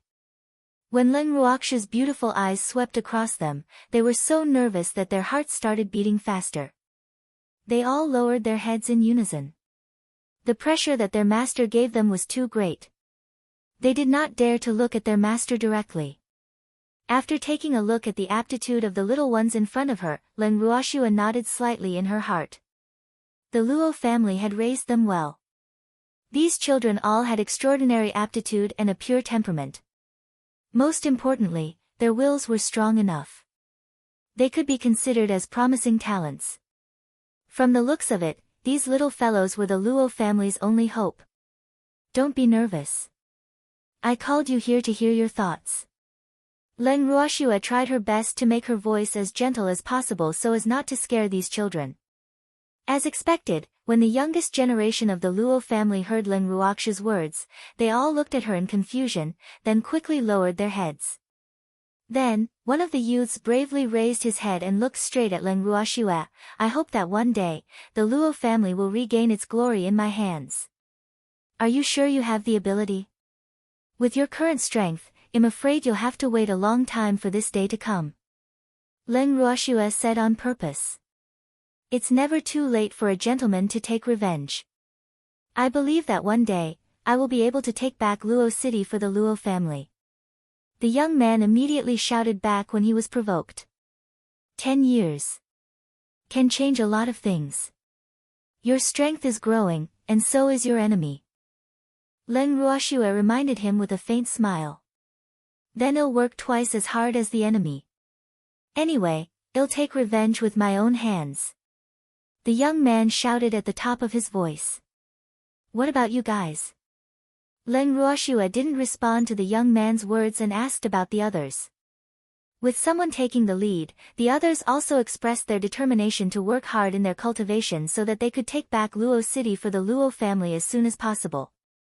The elders of the Luo family were excited again when they heard the passionate answers from the young men and women. They knew that with these young men around, the Luo family would one day regain its glory. At this moment, Leng Ruoxue, who was observing the crowd's actions from the side, said in a calm tone, "That's a good idea. Unfortunately, I don't have the patience to wait that long." When everyone heard this, they were all dumbfounded. What did Master mean by this? Were they really going to give up on them? The elders and the young boys and girls felt that their master seemed to be disdainful of them. Their hearts suddenly turned cold. It should be known that their master had always been their backbone, especially in the most difficult times of the Luo family. As long as they thought of their master's strength, they would become brave and full of confidence. At least with master around, the Luo family still had hope, and the next generation of the Luo family could grow smoothly. But now, master had thrown them into hell with a single sentence that said he was not patient enough to wait for them for so long. Many of the young boys and girls could not bear such a fact. In their sadness and disappointment, some of the children standing in the center of the meeting hall began to cry. Some of the more stubborn ones didn't cry out loud, but they were also choked up with tears in their eyes. This cry made the hearts of the elders present sour. Leng Ruoxue looked at the scene in front of her and could not help but feel embarrassed. Chapter 26:16 Difficult to enter the city gate. 1. Why are you guys crying? The golden hawk also asked curiously. It didn't understand why these human beings were crying. Luo Lin looked at the ignorant golden eagle with an aggrieved expression and sighed softly, but he didn't say anything. As a result, the golden eagle was even more baffled. It kept pulling Luo Lin and asking, "Little guy, tell me, what are they crying about? You humans are really strange." They actually formed a group to cry. Hearing the words, crying together, Leng Ruoxue's mouth twitched. She didn't expect the golden eagle to have learned so many popular languages. She wondered who had taught it. Leng Ruoxue was convinced. She was getting calmer and calmer when the golden eagle said that it didn't belong to this world. When she was bored, she might even cooperate. However, as a native of the Hautian continent, Luo Lin didn't quite understand the golden eagle's words, but he still tactfully whispered to the golden eagle, "Master might be abandoning us." Really? Hearing this, the golden eagle's round golden eyes widened in disbelief. Then, it couldn't help but pat Luo Lin's head with its wings, saying, "You're thinking too much. How is that possible? You heard wrong." At least, it didn't hear that the fierce woman had any intention of giving up on them. Did I really mishear? Luo Lin asked as he pulled the golden eagle's wings, as if he had grabbed onto a life-saving straw. Yes, fierce women are easy to talk to. If you think that she really wants to give up on you, you can cry for her. She'll definitely be soft-hearted, hee. That's what I did. See, I managed to stay. When the golden hawk said this, it sounded very proud. It accidentally blurted out the truth. It didn't even realize what it had said, but Leng Ruoxue's face darkened when she heard them whispering. All right. It turned out that the golden hawk was pretending to be pitiful at the entrance of the Azure Dragon Mountain. Unexpectedly, this fool also knew how to use his brain. Not bad. This child could be taught. Although the golden hawk had set her up, Len Ruoxue was not angry. Instead, she felt that the golden hawk could still be saved. Even she found this kind of thinking a little unbelievable. In the end, she concluded that the golden hawk had taken advantage of her original beastie. Who asked her to be so soft-hearted towards beastie? From the looks of it, she could only comfort herself in this way. Otherwise, the fact that she had been tricked by a fool would definitely make her vomit blood. However, although the golden eagle gave Luo Lin the idea, Luo Lin didn't quite understand the meaning of its words. What did it mean by, "that's what it did"? His master wasn't someone that anyone could scheme against. Thinking of this, he silently sympathized with the golden eagle in front of him. Although this guy was very proud now, who knew how its master would take revenge on it in the future? Therefore, he definitely could not learn from it, as that would only make his master even more disgusted. It had to be said that Luo Lin's thinking was correct, because Len Ruoxue's attitude towards humans and beasts were absolutely two different things. She could forgive some of the actions of beasts, but she had extremely high expectations for humans. Therefore, if any human dared to plot against her, they must be mentally prepared to bear the consequences. Luo Lin humbly accepted the golden hawk's advice, but he would never accept it. This way, he could not only not anger his master, but also not offend the golden hawk. After listening to the golden hawk's explanation, Luo Lin immediately admitted his mistake to Len Ruoxue with a serious face. Seeing this, Len Ruoxue could not help but chuckle. "What did you do wrong?" "Ah." Luo Lin was stunned. It seemed like he. "Thanks, alright, stop crying. I'm not giving up on you. I just want to give you a chance to improve your strength." Without giving Luo Lin any time to react, Len Ruoxue turned to the crying Luo family's next generation. This time, the entire Luo family was stunned. They stared at Len Ruoxue, anticipating what she was going to say next. Seeing this, Len Ruoxue continued, "Your powers are too weak now. It's impossible for you to take revenge. And I can't possibly stay here for 10 to 20 years. That's why I said I can't wait that long for you. Now, I'll give you 3 months at most. After 3 months, I'll bring you all to take back Luo City. Are you confident?" "We're confident, but," the young man hesitated. "The 3 months I said is only 3 months in real life. However, in my space, it is equivalent to at least 100 years. If you can't become Dark Supremes in 100 years, I can only say that the Luo family can't count on you in the future." Len Ruoxue explained before the young man could finish his sentence. When everyone heard that 3 months was equivalent to 100 years, they were all excited. They knew that their master was omnipotent. If they were given 100 years, they could even ascend to the divinity, let alone become Dark Supremes. The group of young men and women immediately expressed their confidence in advancing to Mystique Venerable rank within 3 months and personally taking back Luo City. Sensing the children's blood-boiling excitement, the elders of the Mystical Emperor and Mystical King could not sit still either. They unanimously expressed that they also wanted to improve and strive to advance to Mystique Venerable rank as soon as possible with their master's help. Just like that, Len Ruoxue threw everyone, including the 2 Mystique Venerable rank masters from the Luo family, into the Bengal to cultivate in seclusion and handed them over to Green Vessel to manage. The 2 grand elders of the Luo family took on the role of servants after everyone in the Luo family went into seclusion. They were prepared to personally take care of Len Ruoxue and the Mother Parasol Tree's food and living arrangements. However, Len Ruoxue and the Mother Parasol Tree did not need these 2 old men to take care of them. Hence, they rejected the 2 great elders' kind offer and left the Golden Eagle in their care. After the 2 great elders took over the Golden Eagle, Len Ruoxue and the Mother Parasol Tree could finally heave a sigh of relief. However, from then on, the 2 grand elders found themselves in a tragic situation. Especially during mealtime. From the moment they took over the Golden Eagle, they hadn't had any meat. Every time they wanted to improve their food and go hunting, the Golden Eagle would insist on following them. In the beginning, they even thought that bringing an eagle out to guard the hunt would be of help, but the facts proved that it was of help, but it was only helping in return. No matter if they wanted to catch rabbits or pheasants, the kind golden eagle would do everything it could to stop them. It even taught them that all lives were equal and that they could not kill the meaning of other lives just because they were hungry. That was not right. This happened once, twice. They were finally successfully brainwashed and began to eat vegetarian food. He had to be a vegetarian. With the golden eagle talking to them all day long, even bad people would be forced to turn over a new leaf, not to mention that they were not bad people. AI. How could he continue living like this? The two grand elders sighed like this every day, and sincerely prayed that someone would come to save them.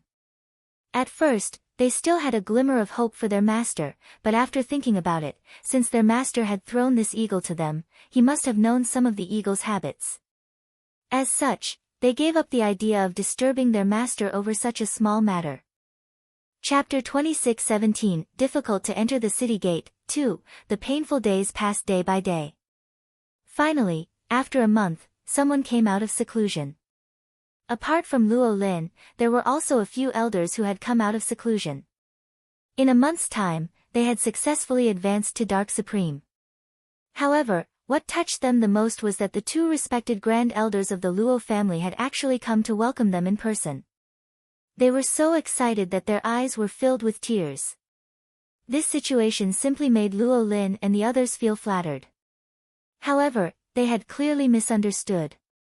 The two grand elders were excited to see them, not because they had successfully advanced to Dark Supreme, but because they felt that someone had come to take over their suffering. The two great elders put the innocent-looking golden eagle into their hands and told them to take good care of it. They immediately teleported and disappeared. Their speed was as fast as if they were being chased by evil ghosts.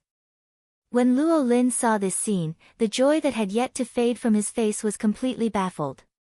He truly felt that after not seeing them for a month, the two grand elders' mental state seemed to be abnormal. After instructing the elders to take good care of the golden eagle, Luo Lin went to see Leng Ruoxue. Leng Ruoxue couldn't help but nod in satisfaction when she saw that Luo Lin had advanced to Dark Supreme in a month and had successfully come out of seclusion. It should be known that the closed-door cultivation she had arranged this time was not just for cultivation. While she was cultivating with the Luo family, she had also sent them in batches to receive demonic training in the Dark Heaven. This was also to improve their mental state cultivation. After all, if their mental state cultivation could not keep up with their strength, something big would happen. Although Luo Lin's clothes were a little disheveled, he was in a good mental state. Leng Ruoxue was satisfied and felt that Luo Lin could be trained well. She sized him up and thought about the direction of his training. Luo Lin saw that his master kept looking at him but didn't say anything. He was so scared that he didn't know what to do. When Leng Ruoxue came back to her senses, she saw Luo Lin's pale face and was baffled. Luo Lin, what's wrong? Are you tired? Leng Ruoxue asked with concern. No, no. Luo Lin hurriedly replied, his little heart quivering. Woo. Could it be that master is up to no good again? It must be known that he had been tormented by his master for the past month. Although it was said to be for cultivation and to improve his strength, he really could not think of how his master could come up with so many ideas. It was too terrifying. Are you sure you didn't eat? If you were tired, I wanted to let you rest for a few days.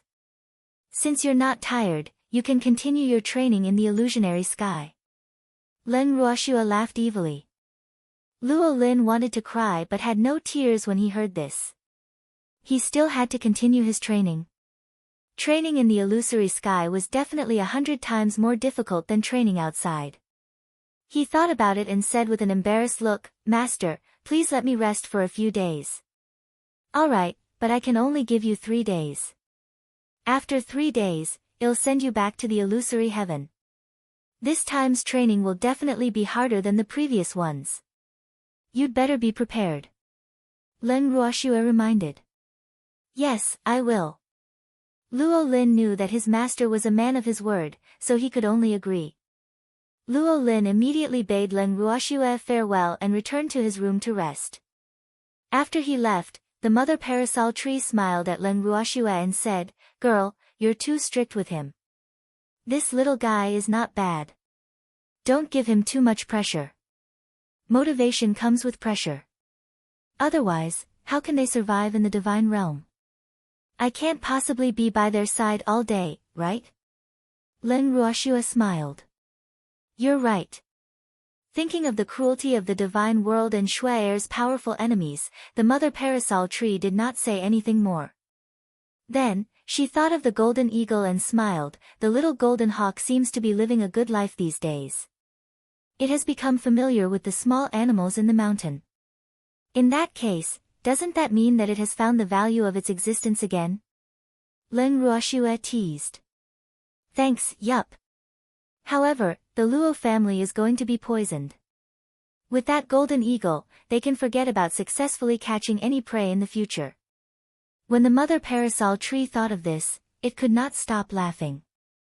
Leng Ruoxue could not help but laugh. 3 days later, Luo Lin entered the illusory sky again. The golden hawk followed behind the elders like a little tail, not wanting to leave. A few days later, the elders were all going crazy. They wanted to hear Leng Ruoxue complain, but they didn't dare to. They could only swallow their anger and hide from the golden hawk to avoid it.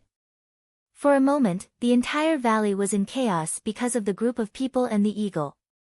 It was extremely lively. All of this naturally became the joke of the mother parasol tree and Leng Ruoxue. The two of them, who had bad intentions, watched with great interest.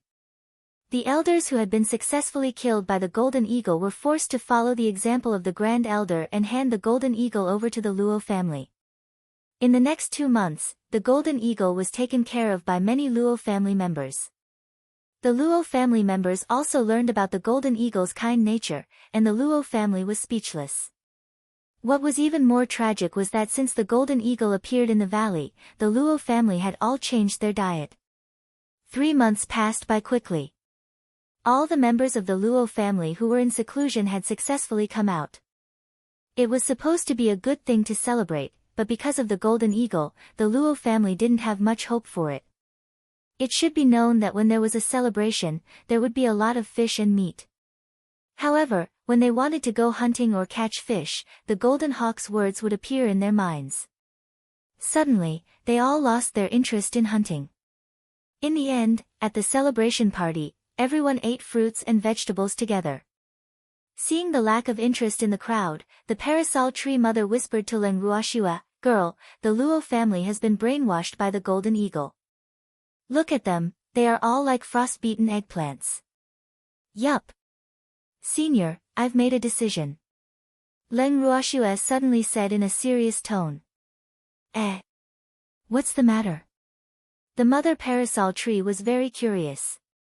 "I've decided to take in this golden eagle," Leng Ruoxue said with a smile. The mother parasol tree was shocked when it heard this. It stretched out its hand and touched Leng Ruoxue's forehead. With a worried look, it whispered, "Little girl, are you sick? Why did you suddenly make such a decision?" She was horrified. "I think this golden hawk has a bright future, especially in the aspect of ideological education. In the future, if anyone pisses me off, I will send this golden hawk to him and let it brainwash him," Leng Ruoxue said in all seriousness. "Ah. Good idea." The parasol tree broke out in a cold sweat because of Leng Ruoxue's thoughts.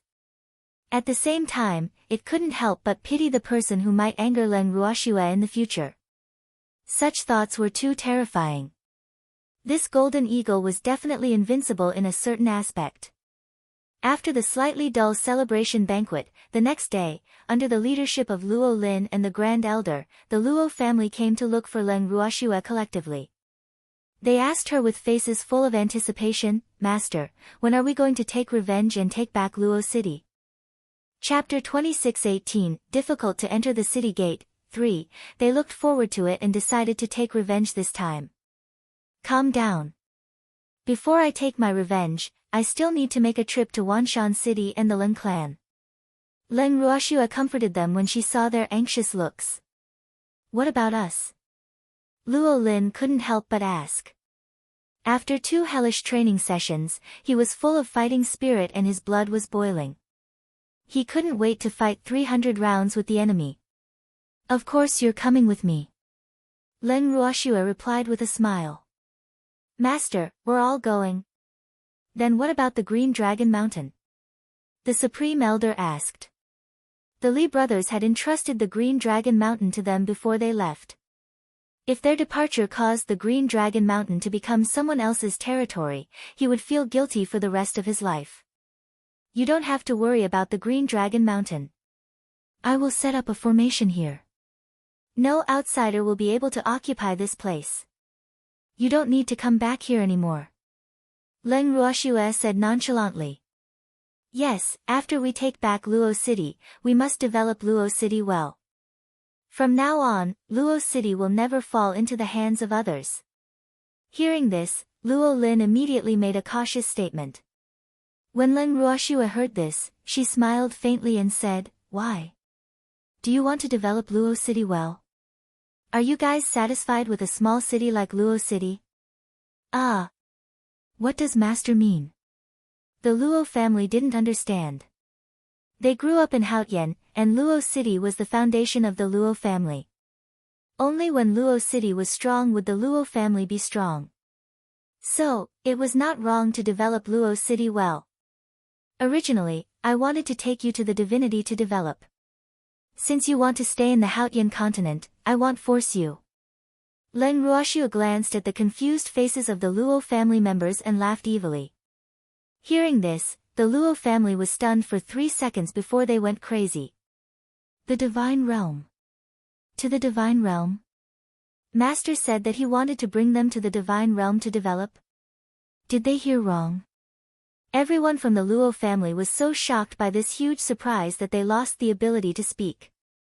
Their eyes were shining as they stared at Leng Ruoxue without blinking, afraid that they had heard wrong. Finally, it was Luo Lin who asked, Master, are you really going to take us to the Divine Realm? Yes, I do have such an idea. I came back to the Haotian continent to pick you up. I just don't know if you want to stay in the Haotian continent or go to the Divine World with me. Leng Ruoxue had given them 2 choices. When everyone heard this, they immediately rejoiced, Master, we're willing to follow you to the Divine Realm. To any cultivator, the Divine World was a place that they yearned for. This was especially so when the Luo family had heard more than once from their elders that their master was in the Divine World. Therefore, they had been staying in the place where their master was for a long time. Now that they had such an opportunity, they could not ask for more. When she saw the joy on the faces of the Luo family, Leng Ruoxue knew that these little fellows had great expectations for the firmament. She had no choice but to pour cold water on them. I know you're very curious about the Divine World, but what I want to say is that the Divine World is not as beautiful as you think. On the contrary, it's very cruel, and it's very difficult for ascendants to establish themselves there. When you get to the Divine World, you'll have to start from scratch. You'll never enjoy the same treatment as you did in Haotian continent, and you might even die at any time. Where would you like to go? Hearing Leng Ruoxue's words, the Luo family members quickly calmed down. They could not help but look at each other. After thinking for a while, they still expressed their willingness to follow Leng Ruoxue to the divinity. In their words, a dangerous place would help them improve faster. After they had gotten their revenge, there was no longer any motivation for them to move forward on Haotian continent. Therefore, they needed to find a more dangerous place to prove the value of their existence. The Divine Realm was undoubtedly the best stage for their future. They were willing to develop there. After Leng Ruoxue heard their reasons, she nodded her head in satisfaction. However, she did not forget to remind them that she had quite a number of enemies in the God world. Hence, she told them to keep a low profile. Otherwise, if they met her enemies, they might not be able to put out the fire nearby. Actually, she had said that to scare them and make them raise their vigilance. Who knew that these little fellows were like newborn calves that were not afraid of tigers? Once they heard that their master had many enemies in the divine realm, they all rushed to say that they wanted to go to the divine realm to help her deal with her enemies. The words of these little fellows made Len Ruoxue not know whether to laugh or cry. However, what made her even more speechless was what happened behind. When the two grand elders of the Luo family heard that their master had enemies in the divinity, they immediately said with a pained expression, "Master, you've worked hard. In the future, we'll be here to deal with those enemies." "Thanks, alright, I'll be waiting for your protection then." Len Ruoxue purposely played along. When the crowd heard this, they could not help but laugh out loud. After chatting and laughing, Len Ruoxue set up a formation for the Azure Dragon Mountain. Then, she brought everyone and set off for the cold city, where the Leng family was located. According to the information provided by the two grand elders of the Luo family, Len Ruoxue knew that most of the Leng family's power had been taken over by Sun Tao. As the Leng family's main city, the Cold Pride City was naturally the territory that the Leng family had to defend to the death. This place could not be occupied by outsiders, or else the Leng family would only exist in name. The reason why she went to the proud Cold City first, other than the fact that the city was closer to Wanshan City, was also because of the face of her cheap ancestor. She would help him if she could. As for whether he would appreciate it or not, it was none of her business. This time, the flying beasts of the two great elders of the Luo family were in charge of the flying mission. As for the thick-skinned golden eagle, it had morphed into a palm-sized eaglet and was perched on Len Ruoxue's shoulder as it followed them to the proud cold city. At first, Len Ruoxue had teased the golden eagle, saying that it could go home on its own or stay at Azure Dragon Mountain since it liked it here. Who knew that the golden eagle, who knew that they wouldn't go back to Azure Dragon Mountain, didn't fall for it. It even said that it would follow them wherever they went. As such, Len Ruoxue had no choice but to pretend to be very reluctant to bring it along. The golden hawk was quite pleased with itself, but it never thought that Len Ruoxue was just teasing it. On the way, Len Ruoxue was bored. She pointed at the golden eagle on her shoulder and said, "Look at them. They're both flying beasts, but why is the difference so huge? Yes, their flying speed is indeed not as fast as mine." The golden eagle glanced at the gray vulture and said. Right now, they were riding on two vulture brothers.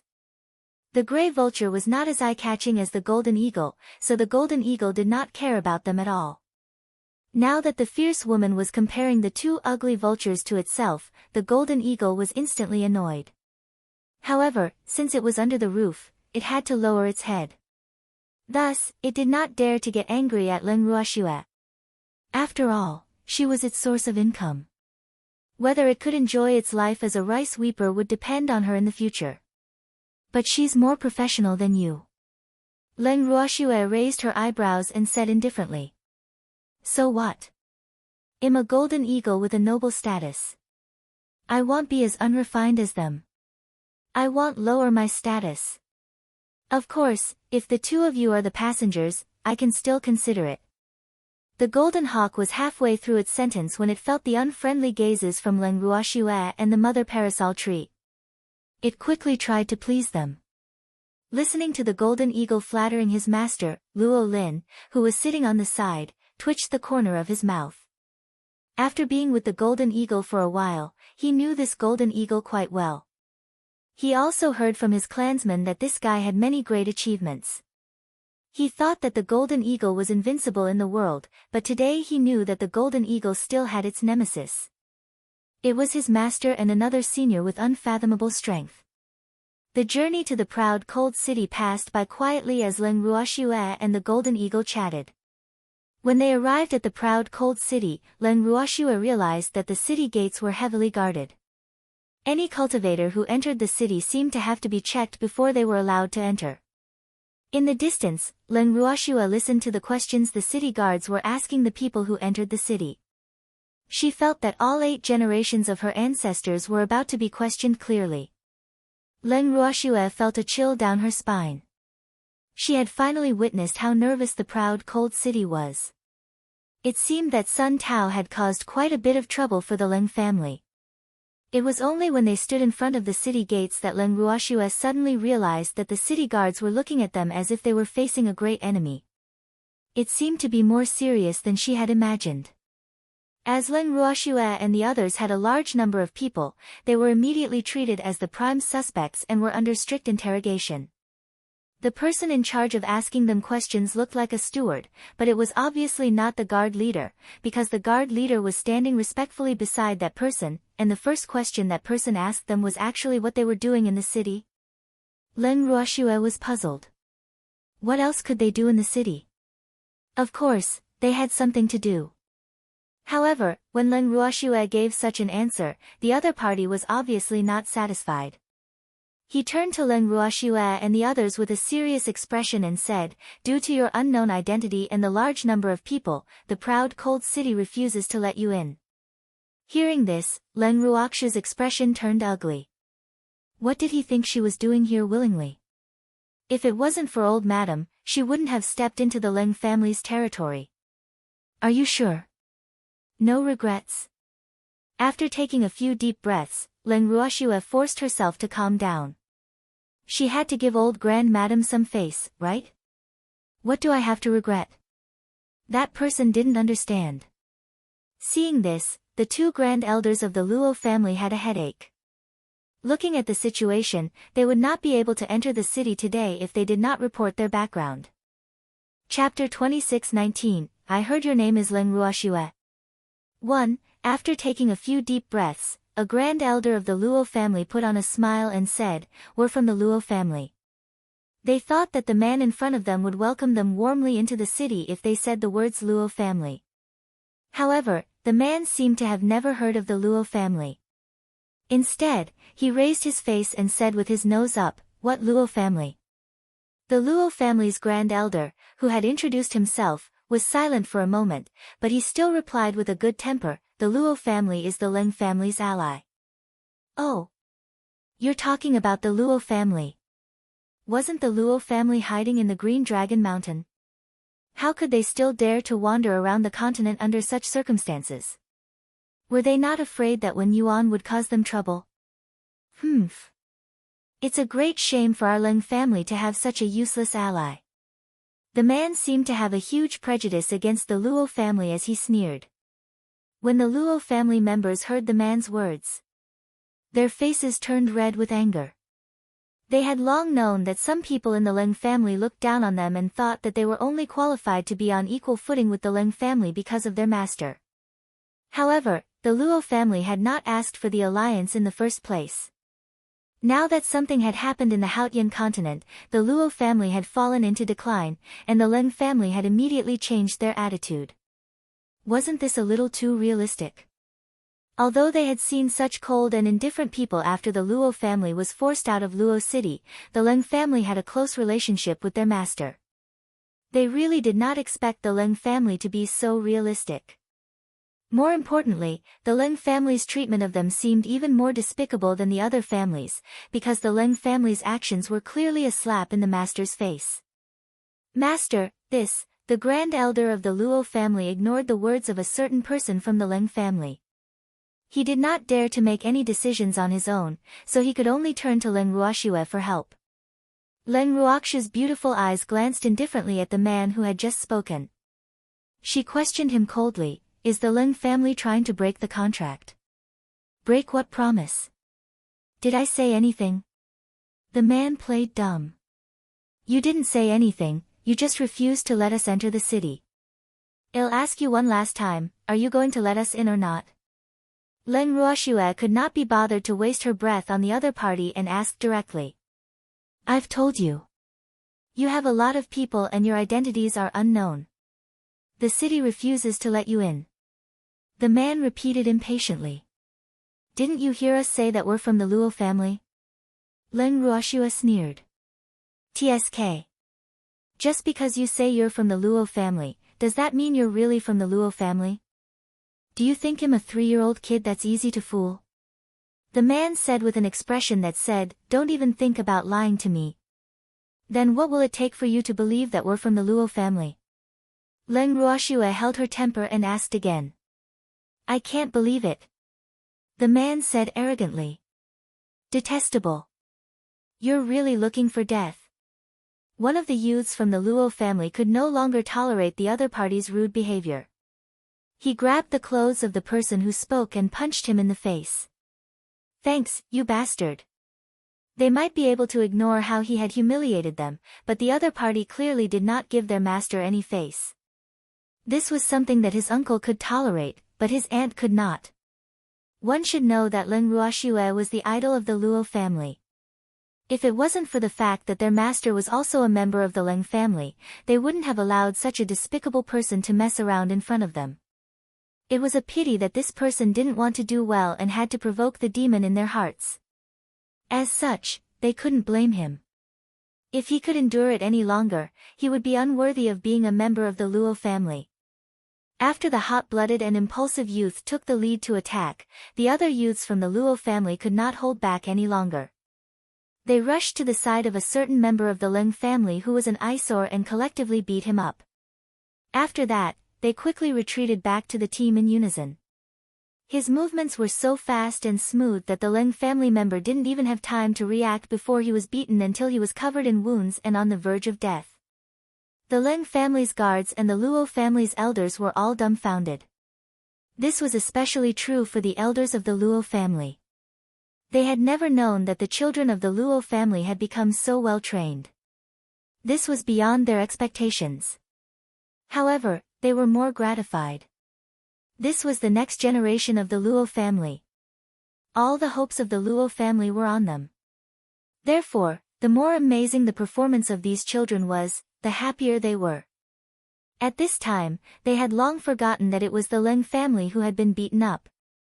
They only wanted to cheer for the actions of the Luo family's children.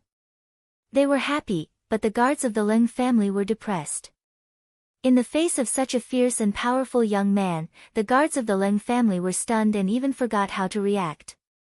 It wasn't until they heard someone from the Leng family wailing that they suddenly woke up. This master had been beaten up. Oh my God! What was this good? The person in front of him was not an ordinary member of the Leng family. It's finished. It's finished. This time, they were going to be out of luck. They would probably be severely punished for their poor protection. At the thought of this, all the guards looked at the Luo family members with resentment. In the next second, they received a look from the guard captain and all the guards swarmed forward, surrounding Leng Ruoxue and the others. However, Leng Ruoxue's side had more people than the Leng family's guards. Hence, the scene looked rather comical. Laughing speechlessly, Leng Ruoxue glanced at the guard captain and said, "You plan to besiege us with just this many people? You've injured our Leng clan. The Leng clan will never let you off."